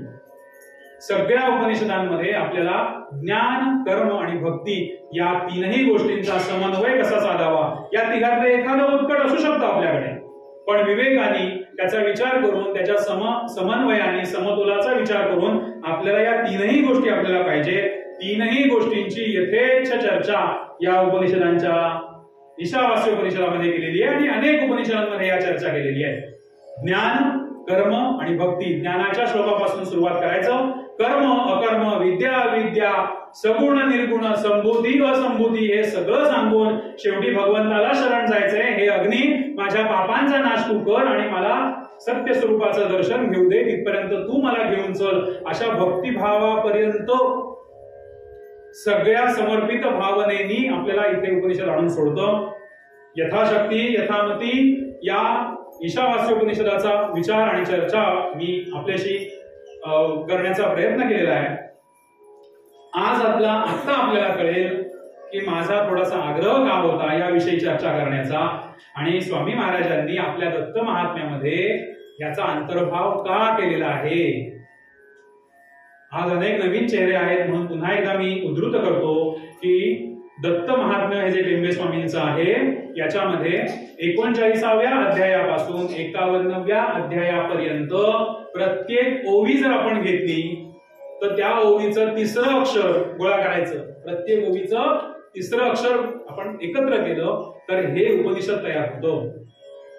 6 प्रकारचे मंत्र तयार होतात, ते सांगून झाले.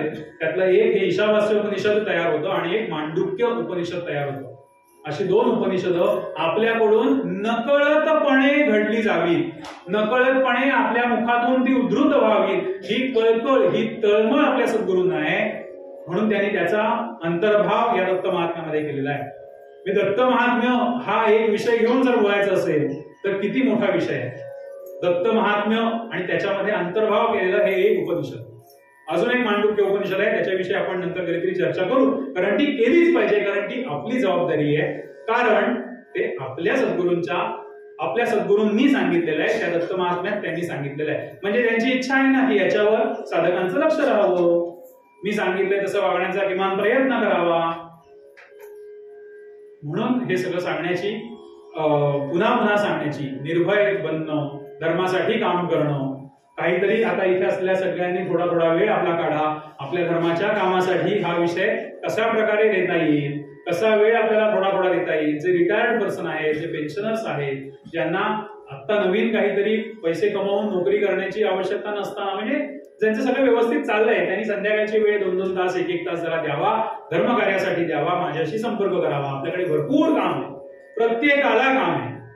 लहान लहान मुलांना काम आहे, मोठ्या मोठ्या वयस्करांना सुद्धा काम आहे. काय नाही तर निदान उपनिषदांचा अभ्यास करून ओव्या त्यातल्या शोधून आमच्यापर्यंत दिल्या तर आमचाही अभ्यास थोडा कमी होईल, सोपा होईल. कमी होईल म्हणजे सोपा होईल, आपल्याला मदत होईल, आपण सगळे मिळून अभ्यास करू शकू. प्रत्येकाच्या बौद्धिक क्षमतेप्रमाणे, शारीरिक क्षमतेप्रमाणे, आर्थिक क्षमतेप्रमाणे आपल्याकडे भरपूर काम आहे. धर्माचं काम करायचंय एवढी फक्त इच्छा पाहिजे. काय काम करायचंय ते सुचवायला आम्ही भरपूर जण आहोत, मी एकटा असं नाही, इथे सुद्धा भरपूर जण आहेत की हे सगळं काम रोज करतात. त्यामुळे सगळ्यांनी या धर्माच्या कामामध्ये यावं, आपली ज्ञान कर्म भक्ती समृद्ध करावी. आपल्या सद्गुरूंनी जो उपदेश दिलेला आहे त्याप्रमाणे वागण्याचा प्रयत्न करावा आणि तो प्रयत्न कधीतरी सफलही व्हावा, एवढी प्रार्थना आपण सद्गुरूंजवळ करूया आणि आजची ही ज्ञानचर्चा थांबवूया. माझ्याकडनं जेवढं शक्य आहे, जेवढं मी ज्ञान संपादन करू शकलोय ती चर्चा तुमच्यासमोर, चर्चा म्हणतो मी याला, मार्गदर्शन कधीही म्हणणार नाही, ठेवण्याचा हे सगळं प्रयत्न केलाय, विषय मांडायचा. जे काही चांगलं असेल ते घ्यावं, जे काही थोडं मागे पुढे राहिलं असेल ते मला सुचवावं, त्याप्रमाणे आपण त्याच्यामध्ये बदल करून अधिक अभ्यास आपण करूया आणि पुन्हा पुन्हा या चर्चा ऐकण्यासाठी एकत्र येऊया. कारण हे एकदा ऐकून लक्षात राहणार नाही, समजून घ्यायला अजूनही आपल्याला लागेल, अनेक वेळा ऐकावं लागेल.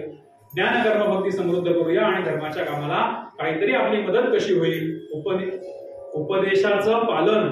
आणि आता हे दोन हेतू कदाचित मला असं वाटतंय, काल मी जे तुम्हाला मुख्य दोन हेतू सांगितले ते आता साध्य झालेले असतील.